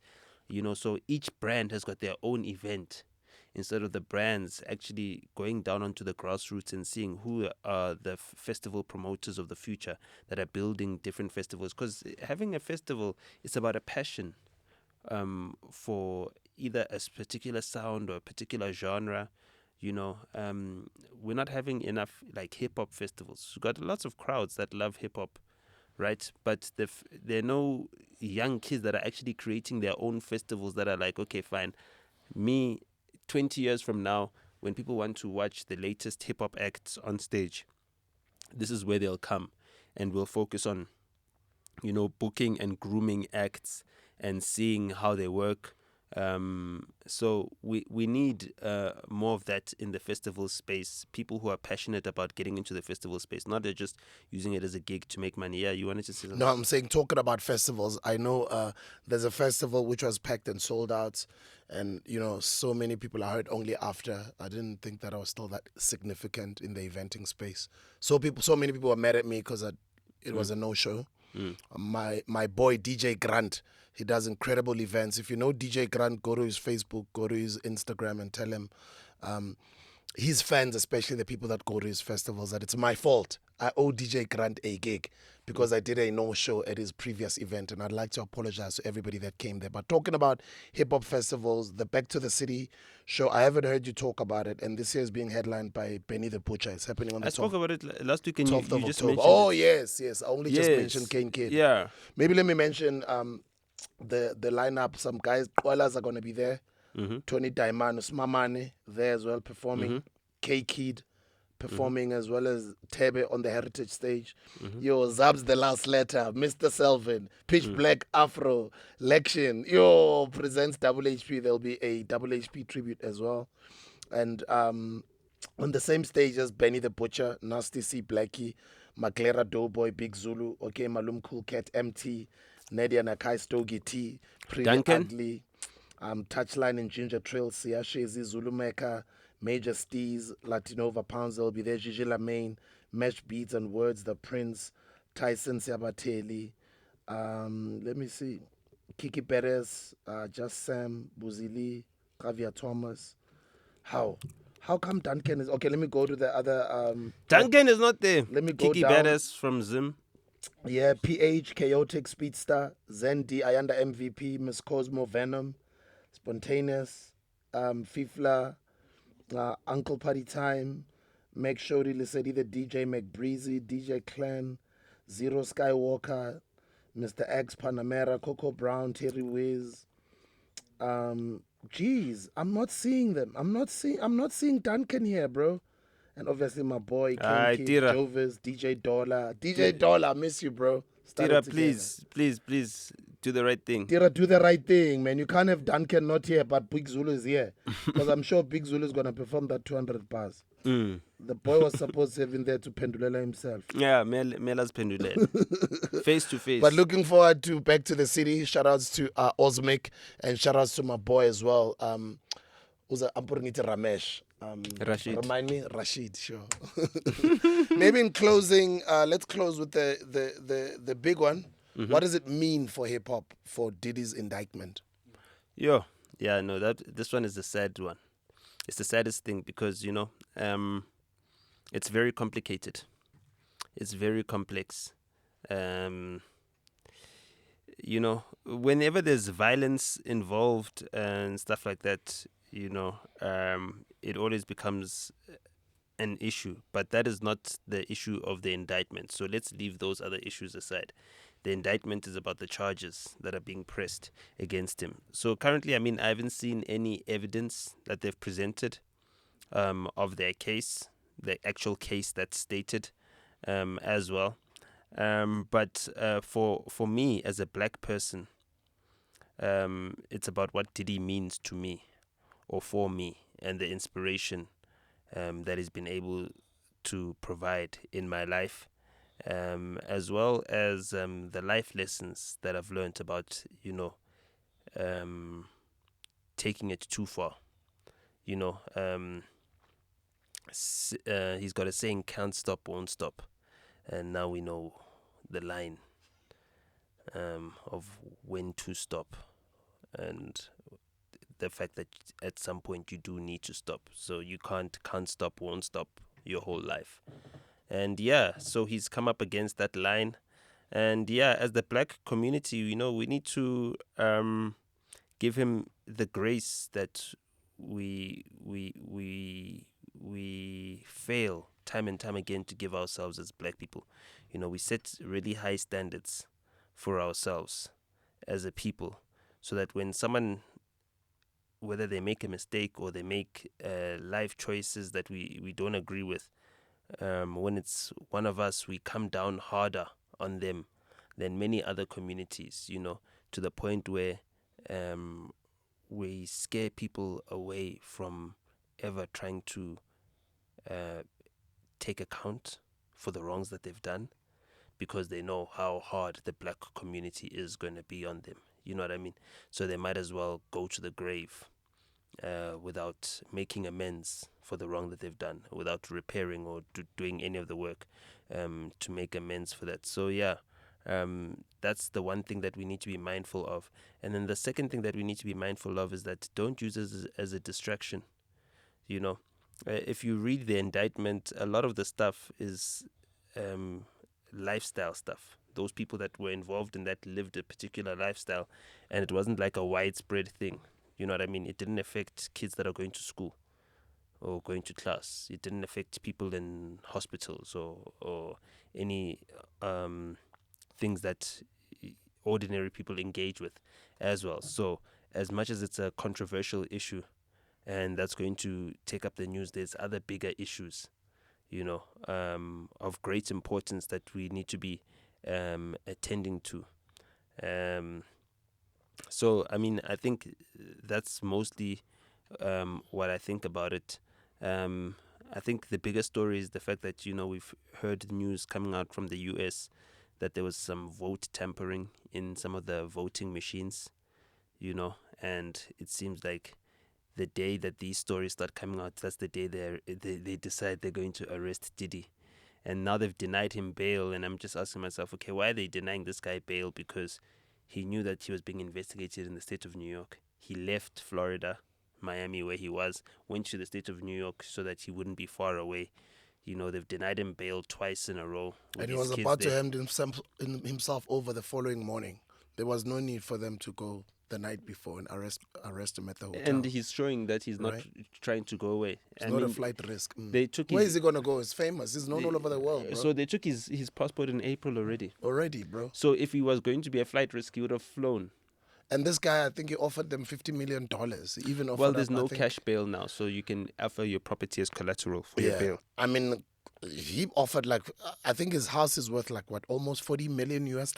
Yeah, whatever the numbers. LA house. Whatever the. And he, when he came for the appeal, for the bail appeal, for the second time, he included on top of the house his private jet and his yacht as form of collateral. They still said no. So for me, the whole entire thing means that black people need to be very suspicious of the intentions of this prosecution. What are they trying to achieve with this prosecution, and how does that contribute to the greater good? If it doesn't contribute at all, that we need to treat it with suspicion. Victims, our baby girls being listened to, and victims being listened to over there is not only girls. And what do you say? What do you say? What do you have to say as far as victims of those types of crimes are concerned? Well, for me, that's the thing, is that I haven't seen evidence of criminality. You saw the video, man, Cassie, bro. Yeah, but that's the thing. For me, it's like Cassie was a willing participant in that lifestyle. For me, I don't care about the video, because at some point in time, when it's benefiting Cassie, she can be the perpetrator of certain abuses on other people and other men or whatever. And then when it doesn't suit her, all of a sudden she becomes a victim. And because she's famous, she's the victim that's believed, whereas everybody else is not believed. And so that's why for me, I don't want to get into the emotions behind it. I want to actually look at it logically. The whole entire thing seems to have been an operation. Everyone that seems to be involved seems to have been someone who was working as part of this operation. Doesn't seem like anyone was coerced or forced or whatever the case may be. Yes, there's accusations of blackmail, but ufunani with prostitutes if you don't want to be blackmailed? I'm just saying. You understand what I'm saying? I've been invited to many parties where things are happening that I don't agree with, and I leave immediately. I don't put myself in a situation where I can be blackmailed. You understand what I'm saying? If you see that there's something that's going to cross a line for you, that's where you should exit. You don't go in and say, oh, well, I didn't know I was going to be blackmailed and, I'm not an adult. All of those people are consenting adults as far as I'm concerned. So the case that is being tried, what is being charged on, I'm not talking about the videos that have come out and all the other behavior that is, objectionable. I'm talking about the actual case that is being tried. There is no solid evidence that we've been shown. And even if there was solid evidence of that, which is on the charge sheet, they're all involved in it. It's a whole entire syndicate that's involved. So for me, I'm not too concerned about that. But with that, I mean, there's an interview of a former bodyguard of Diddy's. Ginny Deal. Is it No, Gin Deal? No, not that one. Or the other one. I The think it's white on guy. Vlad TV, right? No, it's not on Vlad TV. Or the white guy, the one who talks about DJ Khaled, Rick Ross, and Diddy being gay. You mean that one? No, the guy was talking about him being as part of the Black Illuminati and everything. The one. Yeah, who got that's the one. arrested, That's the one. The one who was who shot up Trump. Yeah, International, Trump's. Yeah, that's what. That's who the said one. they're That's coming the to one. kill Trump. So now there's been a second attempt on Trump's life. Yeah, I you know? heard. Yeah. So yeah. It seems like they're doing everything they can to try and get Trump. I watched Kamala Harris talking to Oprah Winfrey, and I was watching that thing and I was thinking to myself, you can tell Kamala Harris is not qualified to be president of America, because sitting next to Oprah Winfrey, you realize that Oprah Winfrey is so much of a bigger figure. That the person that they're saying should be the next president needs Oprah's shoulders to stand on. That's how much of a giant. Like, if you're president, you should be unequivocal. Like, your stature should be unequivocal. There's no way someone who's going to be president can sit next to you, Sbuda, and then afterwards people are still like interested in you giving direction. Oprah was giving direction. Oprah was telling her how to answer questions, coaching her through the whole entire thing. And I'm thinking to myself, if Oprah Winfrey was running for president of the United States, that would at least be someone that's more credible than Kamala Harris. You think also Mama Michelle Obama could have done a better job? That's someone that's already more credible. You think she could have been a better candidate? Yeah. Well, I mean, the candidates are already terrible. The candidates are already terrible. The mere fact that, Donald Trump he's not the most intelligent. No one's ever said, oh, Donald Trump is a genius, he's intelligent, he's the smartest guy in any room or anything else. You know what I mean? But he's a reasonably smart guy, who can articulate himself, who can get his point across. But if you're the leader of the free world, we should be expecting more from you. And then we look at just the leaders that we're being offered up in the whole of the world. And there's so mediocrity, much, it's everywhere, across standards the board. Have dropped, bro, including America. Who would have across ever the thought? board. Who would have ever thought, bro? When you were in Washington, did you go to the Lincoln Memorial? Yeah, I did. We went there together. We even took pictures. Yes, we took pictures at the Lincoln Memorial. Remember what I was saying about it? I was saying the words are written in stone. This guy, when he wrote these words, he knew that these words are going to be put somewhere where they can last for over 1,000 years. That's the standard. It's like, I'm writing this speech so that 1,000 years from now, people can be moved. Even Obama, bro. I'm writing the story, the mythology of this nation in this speech, and you don't have that anymore anywhere. Obama, bro, was amazing. Mandela was amazing. May soul rest in peace. Thabo Mbeki was amazing. You know what I mean? So we don't have that anymore. So standards have dropped globally. You're actually correct, eh? Like, all over the world, bro. You know what I mean? So, it's not really a shot at Kamala or anything. It's just saying, like, wow, this is the type of leadership that we've got in the world today. Like, world leaders. Like, there's no world leader that you can pick and say, okay, I'm going to be head boy of my high school. Which world leader must write my speech? Like, come back home in South Africa. Like, forget even our current president. Looking forward, like, who do you think stands a better for your candidacy? High school speech, who can be good enough out of all the world leaders for your high school speech? You'd rather write that high school speech yourself? Dr. Mbuyiseni Ndlozi. Yeah, but he's not a world leader. You understand what I'm saying? And that just shows you the people that have got the talent that should be speaking. Dr. Mbuyiseni Ndlozi should, if not the next president, the next deputy president of the EFF, if all things were fair.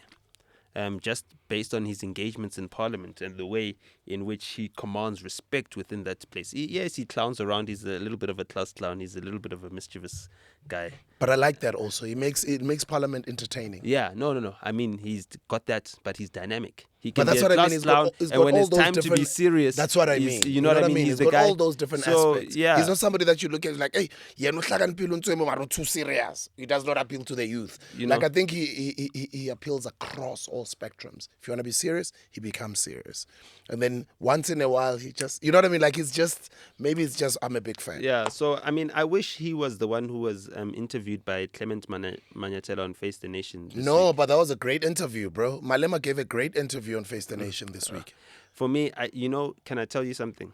Like, for me, whenever you're communicating, you need to have clear set objectives, right? And there's certain obvious objectives that he should have for his first interview since, the departure of Floyd, which is the biggest thing that has rocked the EFF in its history. You know what I mean? That the fact that one of the co-founders has left the party. But I think he gave a great interview, bro. So for me, why are you getting into gossips and scandals? Because he was asked about gossips and scandals sometimes. Does he need to answer every single thing? That's the thing, is that, take Clement on the direction you need to take him to. If he's asking about things that are getting you into gossips and scandals and whataboutism. Oh, no, you're asking me about VBS, but what about ANC's VBS? And what about this scandal? Well, this is why the Justice Minister is being brought up in this VBS case, even though the case should have been brought up 6 or 7 years ago. Oh, you know what I mean? Mama Naledi Pandor came out guns blazing. Did you see? Or did you hear? But you see, Defending herself. But now that's what that speech, that interview inspired. It inspires you now being called a liar by a retired politician. Your message is being lost. You know what I mean? The problem that you're having as EFF is that our mothers, our grandmothers, they don't respect your leadership as Julius Malema. You understand? They resonate more with Ubaba's leadership. What you need to do is make a case for them and saying, listen, Ubaba's old.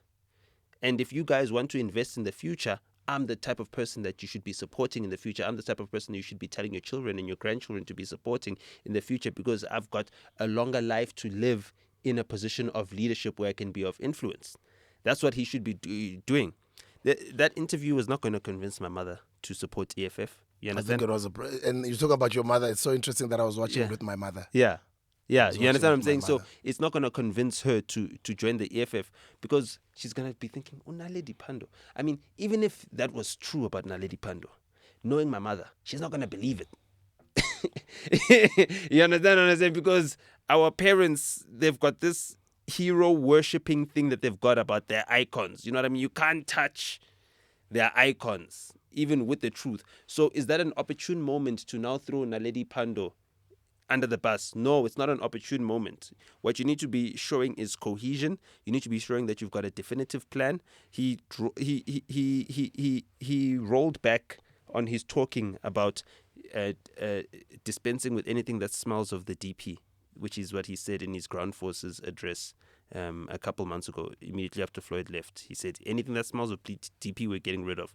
And then he says on that interview that, no, those are things that would show bitterness and anger, and it's immature. So there was no inward looking. There was no introspection.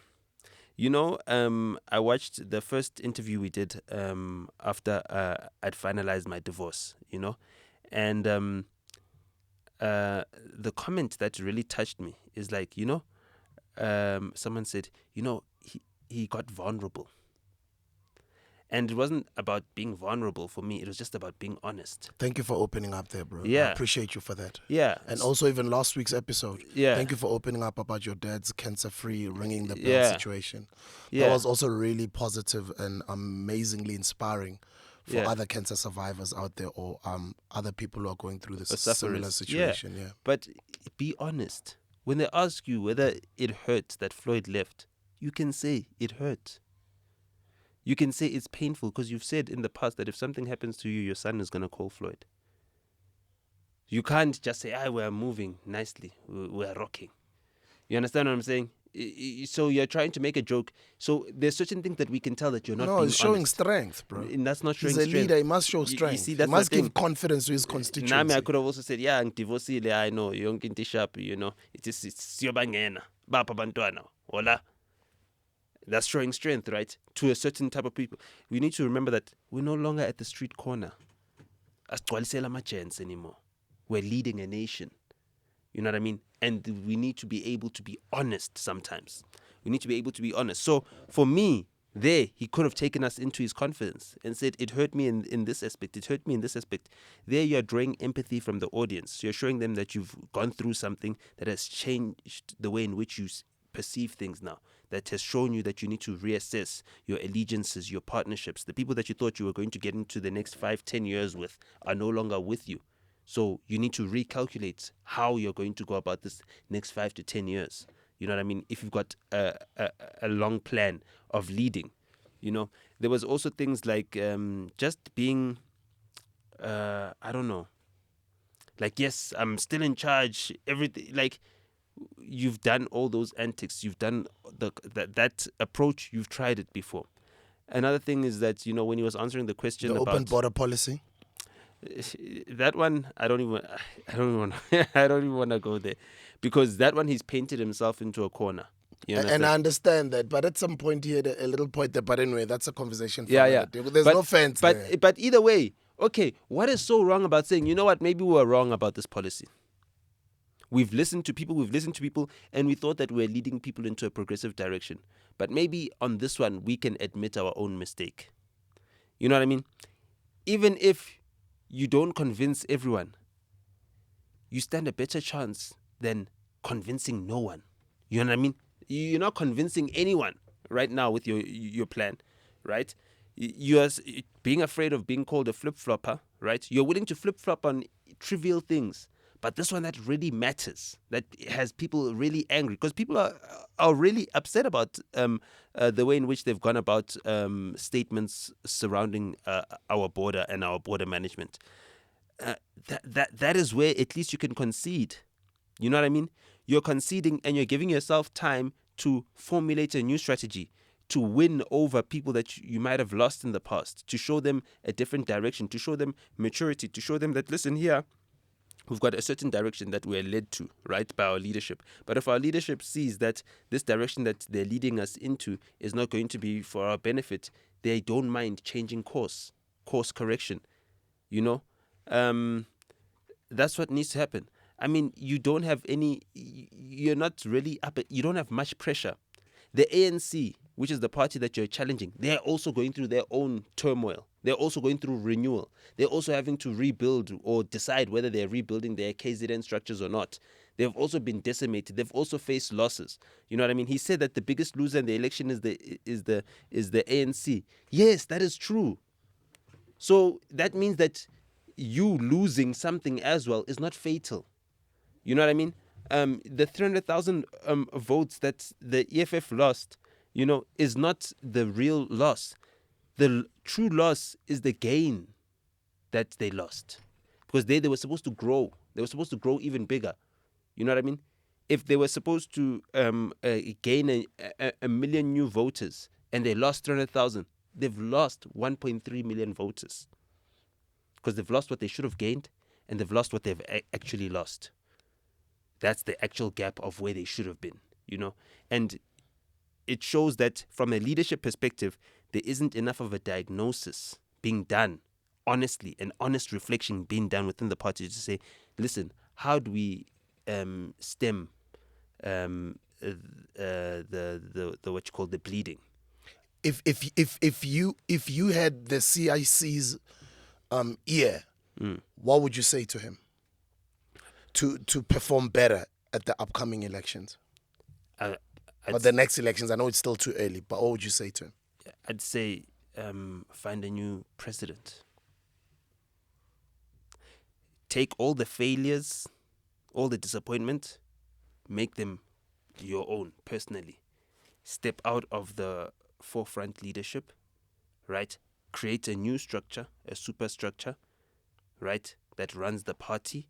And then as far as the party's representation in structures like parliaments and everything else, put a new leadership team together and let that leadership team grow into the future. The DA has been able to do that. Helen Zille stepped out of the forefront. She was able to sit into the background the same way Tony Leon did to make space for Helen Zille, and now John Steenhuisen is the leader of the party.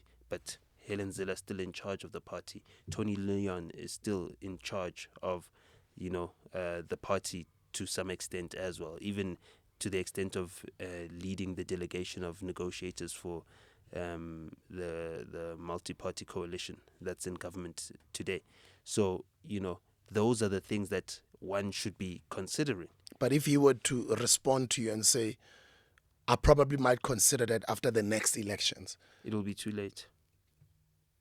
It'll be too late, because right now you're defending your position. You're defending whether you're right about certain decisions. Take yourself out of the equation. You give yourself a new slate, you give yourself a new leadership, and all the policies that you are married to are no longer, are no longer non-negotiable, because now there's a new leadership team that can now look at the direction of the party going forward and saying, if we want to grow our support, these are the best ways in which we'll be able to grow that support, and you don't have any hangovers from the past leadership as well.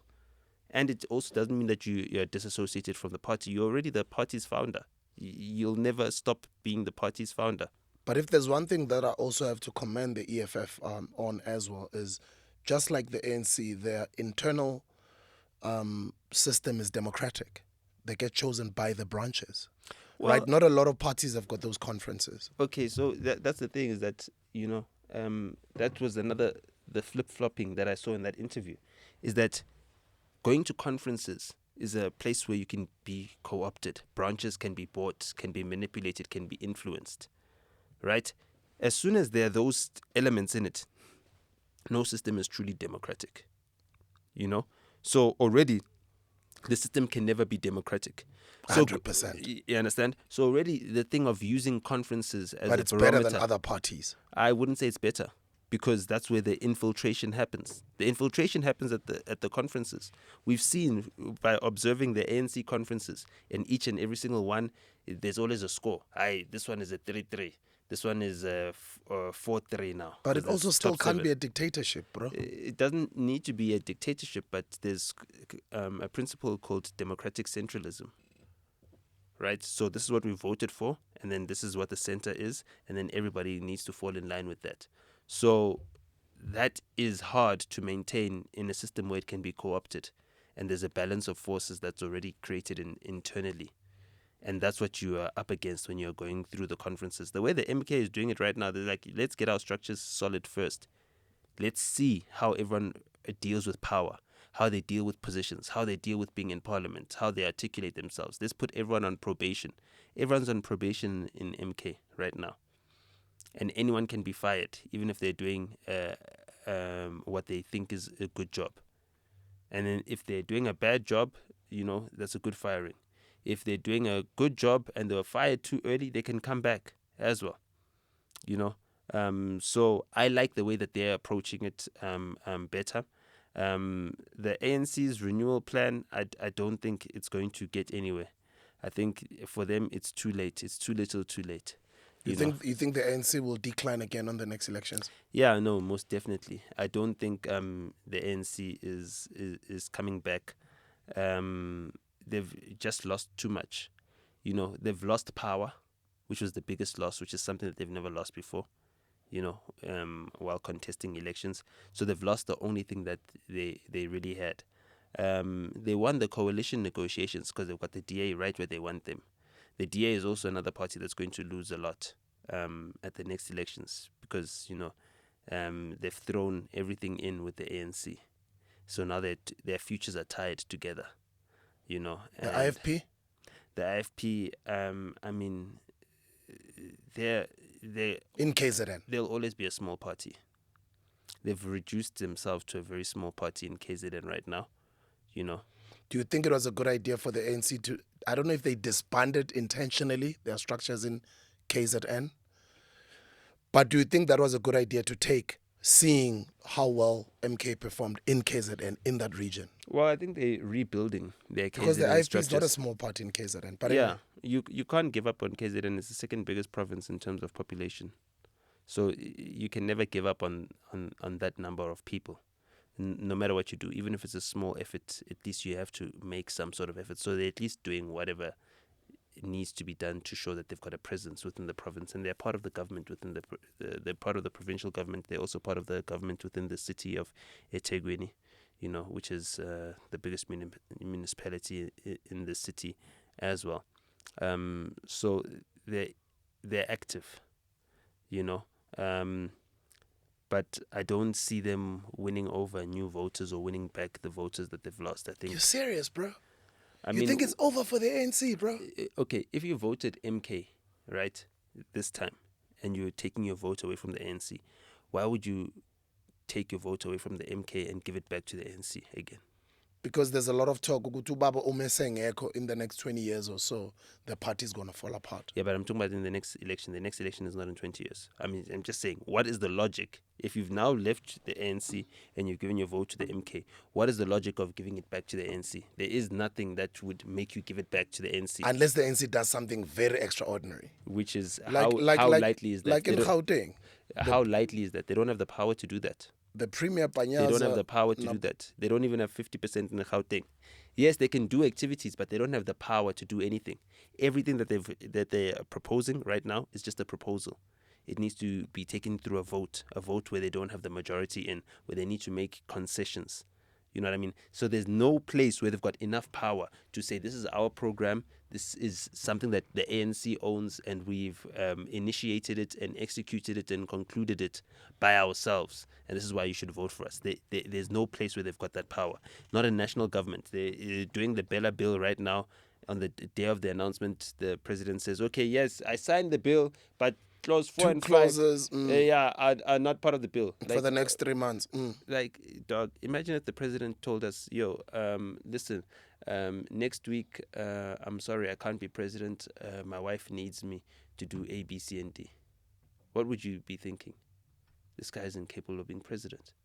That's exactly the same thing of you signing a bill and saying clause 4 and 5. Your wife told you clause 4 and 5 cannot be put in. Now you're telling the country that, listen, you don't have the power to execute what the Constitution has given you. And it's already been put through Parliament.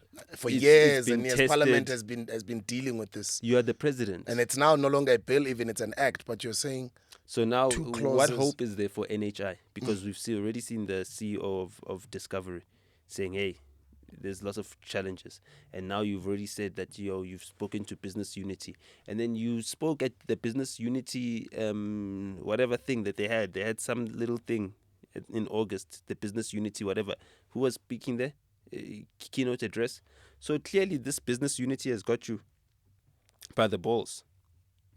As the president of the country, we should ask Stavros Nicolau what his decisions for the country are. Or Busiwe Mavuso. She can tell us maybe more. Maybe Yazos Tetisa, the same way Bega Tetisi, Department of Public Enterprises, when they presented about Eskom when Andre de Ruyter was still the CEO. The way she berated the people at Eskom, in front of the CEO. But if you look at the performance of Eskom, that CEO that Busisiwe Mavuso, is it Busisiwe or Busiswa Mavuso? I don't know, but she's head of business leadership SA. The way she was showering praise on Andre de Ruyter and defending him and saying, but it's the government that's stifling Eskom and whatnot. Yes, we're seeing that it was the government that's stifling Eskom. But the person who was helping them stifle Eskom was Andre de Ruyter. And she said nothing about him. He's been able to write his book. Is Mteto Nyati going to write a book right now about how, being the board chair of Eskom, ending load shedding? It's been, 5 months now since we've had load shedding? We last had load shedding in February. And some townships we're still experiencing that. I know it's now, that's load reduction. Conversation around load reduction. Yeah, that's the load reduction because of illegal connections and all of those things. But those things are only going to get worse if NERSA keeps regulating electricity instead of regulating the sources of the actual energy. The National Energy Regulator should be regulating the source of the energy as well, not just the energy company. They shouldn't be doing price controls on Eskom. They should be regulating the coal. They should be regulating the gas. They should be regulating the oil. They should be saying, why are you burning diesel in a gas operator? It's a gas. It's an open cycle gas turbine. Open cycle gas turbine. So since when did anyone come up with the idea of using diesel on an open cycle gas turbine? There's cheap LNG that is being sold by Russia right now that we could be shipping it in.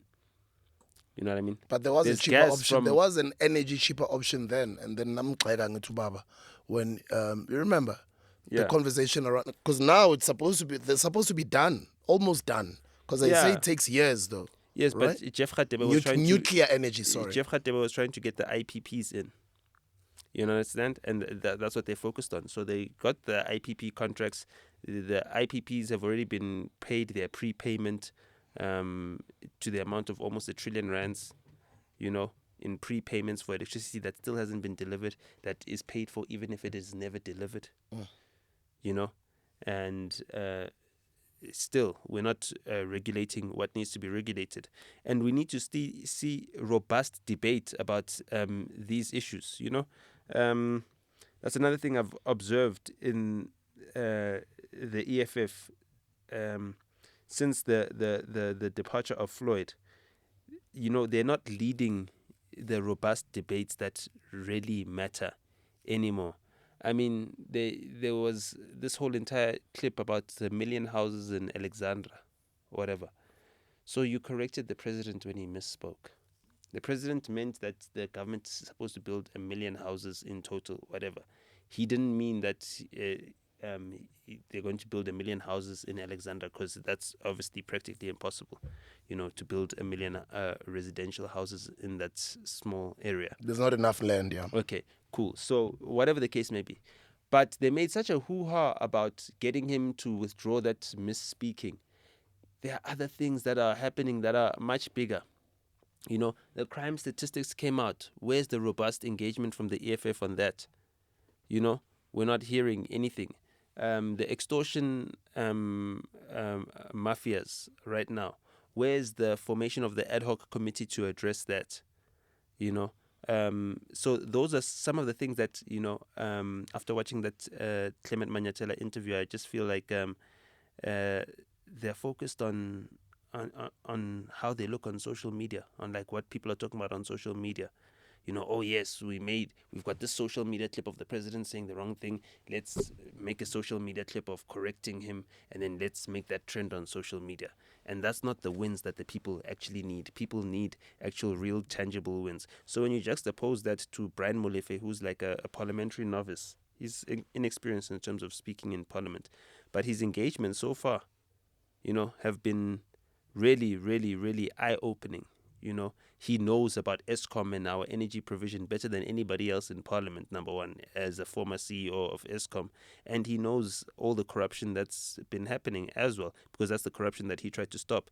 Lucky Montana also, as well, made some great submissions in the transport portfolio committee, because he knows Prasa, he knows Transnet, he knows all of these things so well. And when they finally do an investigation into how SAA was sold for 51 Rand, his submissions are going to be important there. Even though, he's got the slight hurdle to get over of these new criminal investigations and SIU investigations that are coming up against him for previous deals that he presided over many, many years ago that could have been prosecuted. But, the NPA has been sitting on their hands for I don't know how many years. And now we're hearing about the infighting within the Department of Justice and the NPA, because the NPA wants to hire the same lawyers that were leading evidence at the State Capture Commission, right? They want them now to be part of the NPA. So are they trying to get the outcomes that they were getting information on? Are they trying to vindicate their work in the State Capture Commission that has not been able to yield results by trying to secure convictions via the NPA?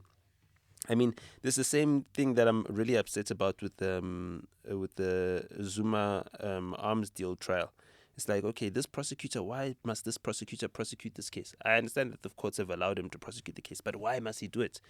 Why can't he hand it over to someone else? And therefore, you don't have to say, oh no, Zuma's dragging his feet. He's employing Stalingrad tactics. Just recuse yourself from the matter. If the matter is really that solid, if it's an open shut case, it's a winnable case, anybody would be able to win it, right? Let someone else win it. Same thing here. If the state capture cases are open shut, then we don't need the same people that were leading evidence at the State Capture Commission. I mean, the judge who presided over that whole entire thing is already gone. So why must we retain anybody else that was part of the team? Get an independent team to go through that. Let's get some charges brought out if there are charges brought out, and let's get some charges cleared if people need to be cleared. We can't have a government that's in power where we've got our ministers, our deputy ministers with corruption clouds hanging over their heads, thinking that, okay, anytime, at any point in time when I don't please whoever needs to be pleased by my actions inside office, all of a sudden an investigation is going to be brought about against me. We're stopping them from performing their constitutional duty. We're stopping them from performing their functions. We're stopping them from being conscientious. You cannot be conscientious if you've got charges hanging over your head. If you've got a cloud of corruption hanging over your head, you cannot be conscientious. So, again, why are you putting people in a situation where they're going to break their oath of office?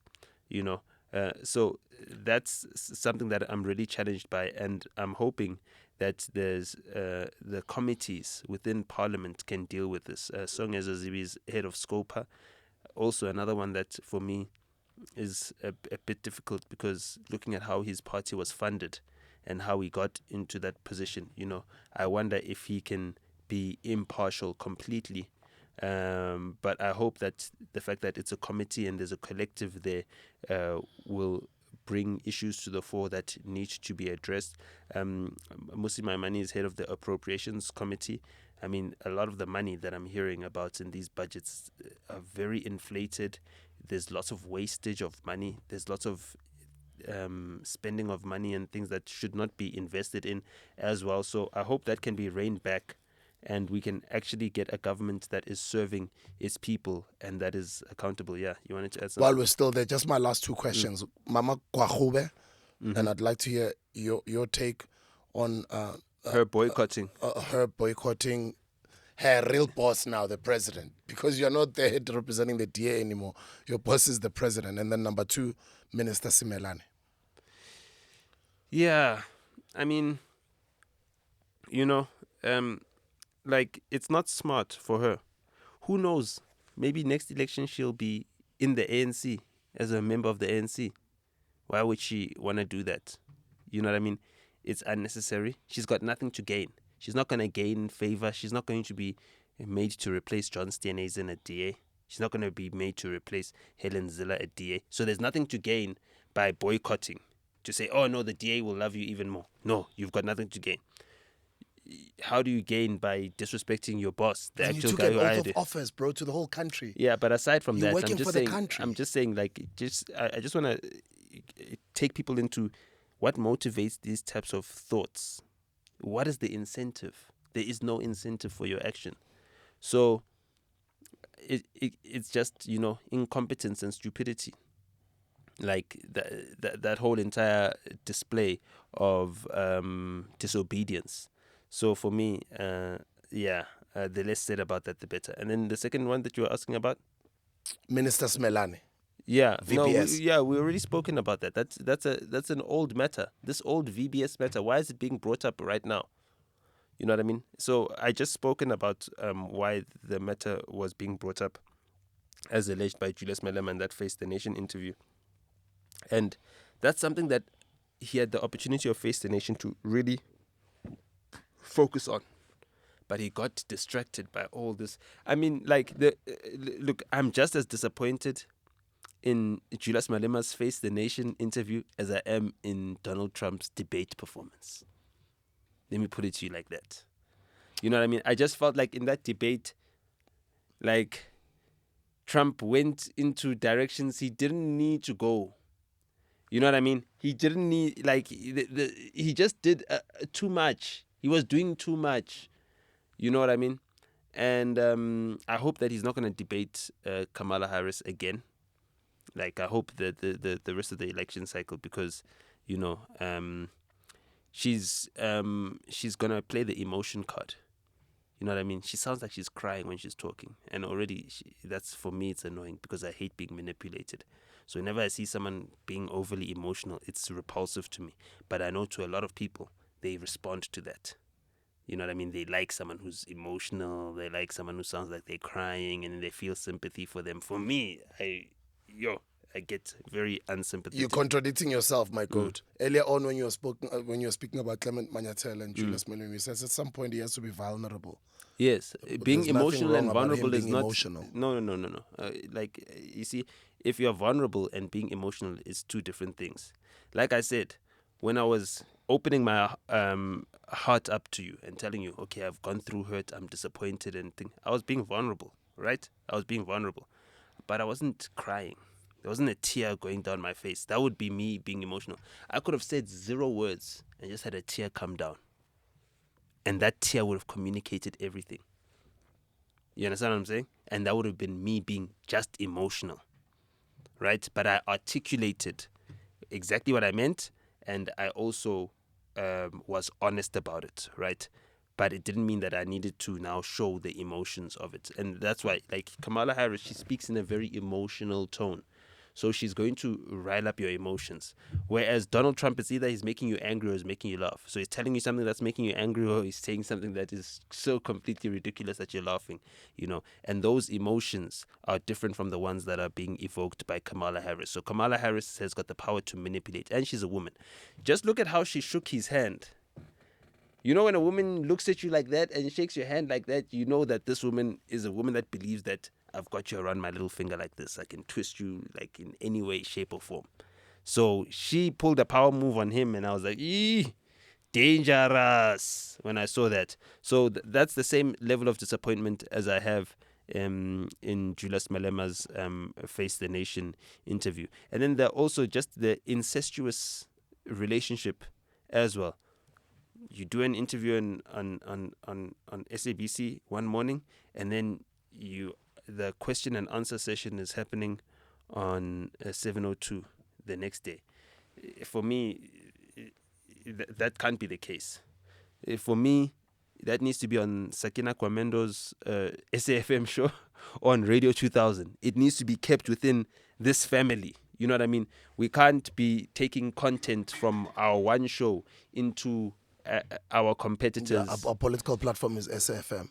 Yeah, you understand 2000 is a musical platform. Yeah, but either way, I'm just saying, like, it should be within the SABC. But I get you. That's where the controversy happened. You know what I mean? Yeah. It's something can't blow up on this channel, and then all of a sudden it's on all these other channels, and it's benefiting all those other channels, and they're the ones that are eating off of the story that we created. So, like, the SABC needs to do better to protect some of its content as well, because if I was the SABC geez, what's his name, man? Bruce Whitfield left the Money Show, and Stephen Grootes. my brother Grootes joined to take over that show. If I was the SABC, when Stephen Grootes went to join the Money Show, Prime Media, I should have taken Clement Manyatel and brought him to the SABC, so that at least on radio and on TV, There's consistency. We have him here. There's consistency, so that when those types of shows blow up on his TV show, Face the Nation, they benefit us here at the SABC, still on our SAFM. Do you know what's the challenge with that? What they're doing right money. now? We're not doing that well with money as no, SABC. but you see, this is the thing: is that that's how you lose more money. You understand what I'm saying? Because you know what happens? But invest in that young man. I think he could do a better job at SAFM. Invest in that young man, right? He could do a better job at SAFM.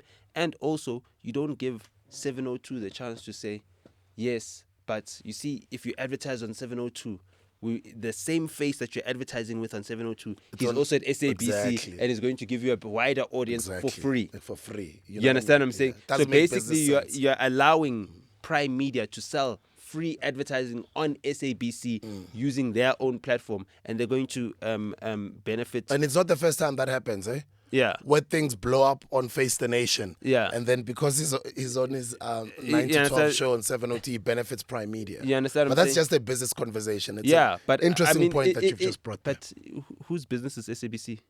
The Nation. It's ours, right? It's ours. It's so yours, that's it's my mine, business. it's yours So, too. You understand what I'm saying? So where I'm seeing my business is losing money, I need to be able to address that.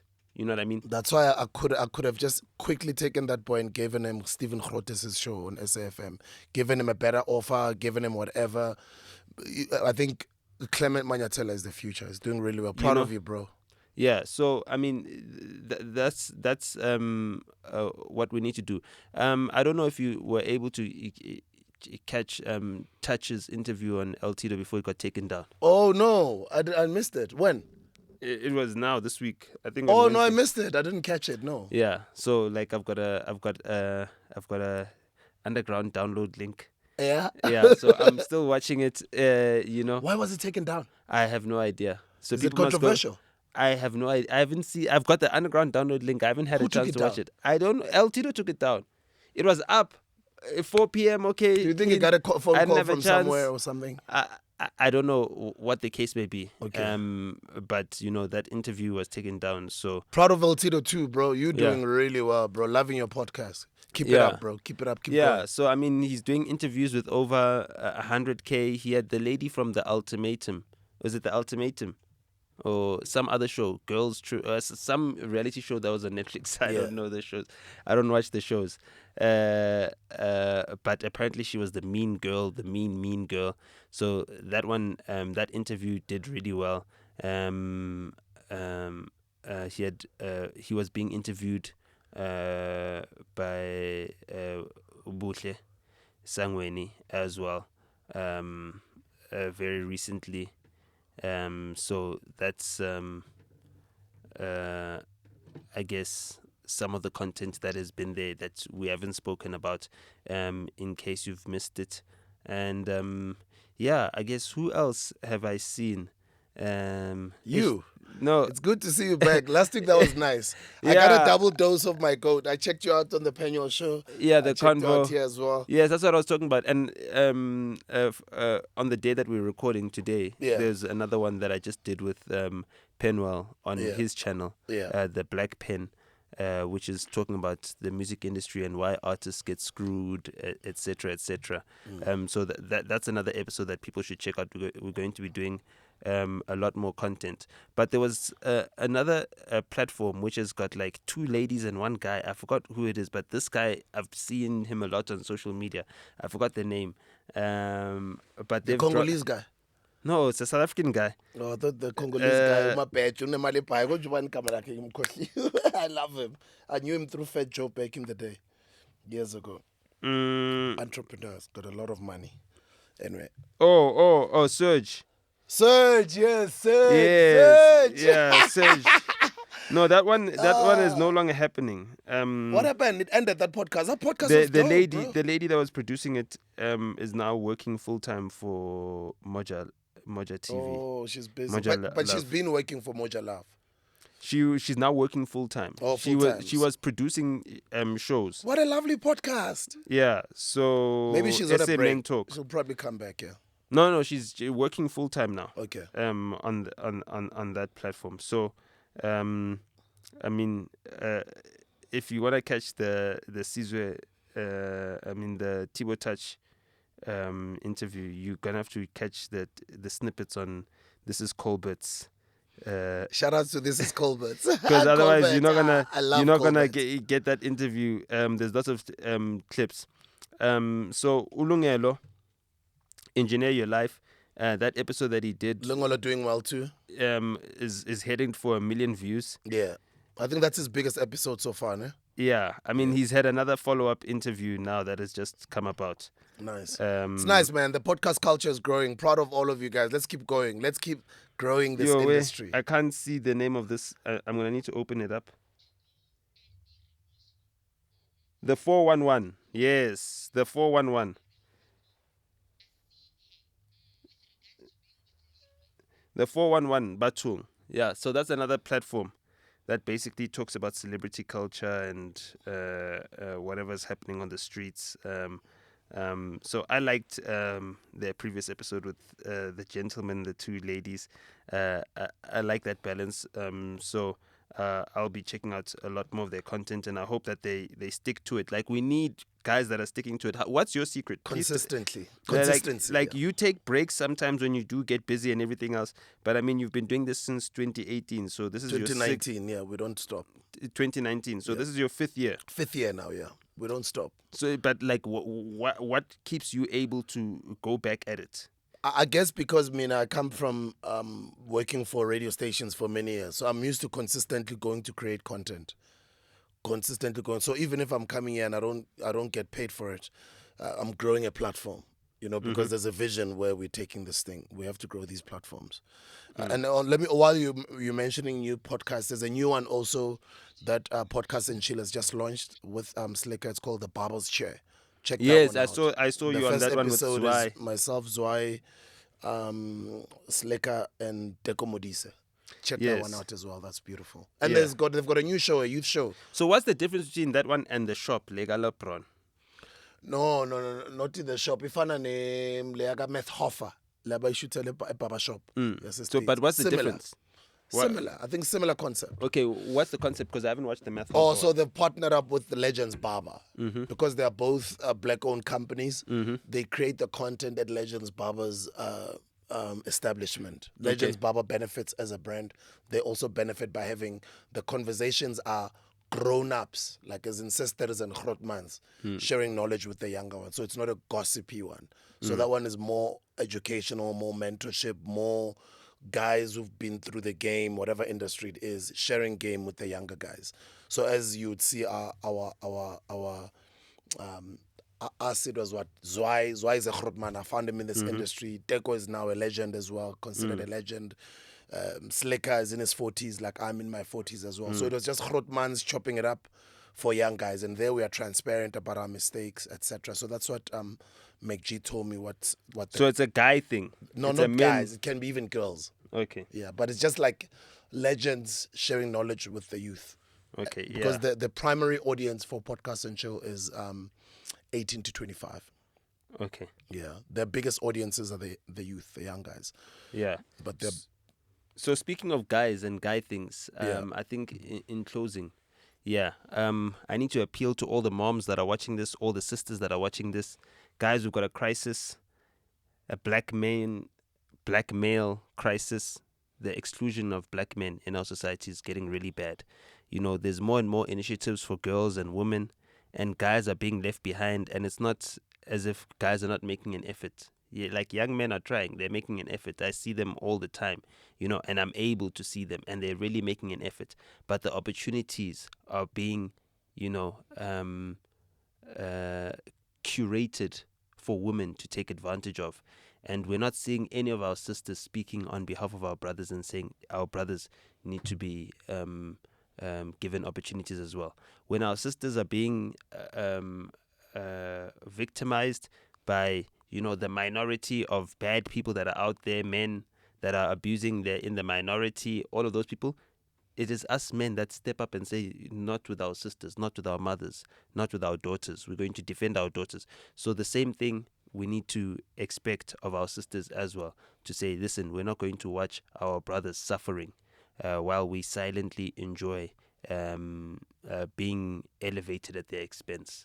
That's something that, you know, again, we need to give more airtime to, because it's becoming a serious problem. And I mean, you don't want to create an environment where men hate women, because when they see a woman, they see someone who is just, you know, wired and geared to take opportunities that they could have. You know, that's not what you want our relationship to be as men and women, especially as black people. So please, if you see a space where you can uplift your brother, you know, uplift your brother. Encourage your brother. Make sure that our men are seen out there, because it's really tough. They're struggling the most. If you don't believe me, just look at our suicide statistics. You know what I mean? It's men that are the ones that are taking their lives at alarming rates. And it just seems to be getting worse and worse. So we need to intervene by just showing the men in our lives a little bit more empathy. And I think I'll leave it at that. We've spoken about almost everything under the sun. good to have you back, man. I Nice missed to you. have you back too. Guys, as we're wrapping it up, we're giving away 2 books by an entrepreneur called Sakile Mqambi. Just go follow him on his TikTok. He shares insights on how you can start a business ideas that are there that can help you start and make money now, tomorrow. He's incredible. He also shares about investments, about online, Bitcoin, cryptocurrency, Forex. Very, very intelligent, passionate guy about entrepreneurship. Giving away these 2 books. Let me say, the first person to summarize all the topics that we spoke about on today's episode, I'm going to pin that winner's summarization of today's episode at the top of the comment section. So the first person to do that, I will be watching this episode live. So the first person to do that and summarize all the topics that we spoke about, I'll pin it at the top. These 2 books are yours.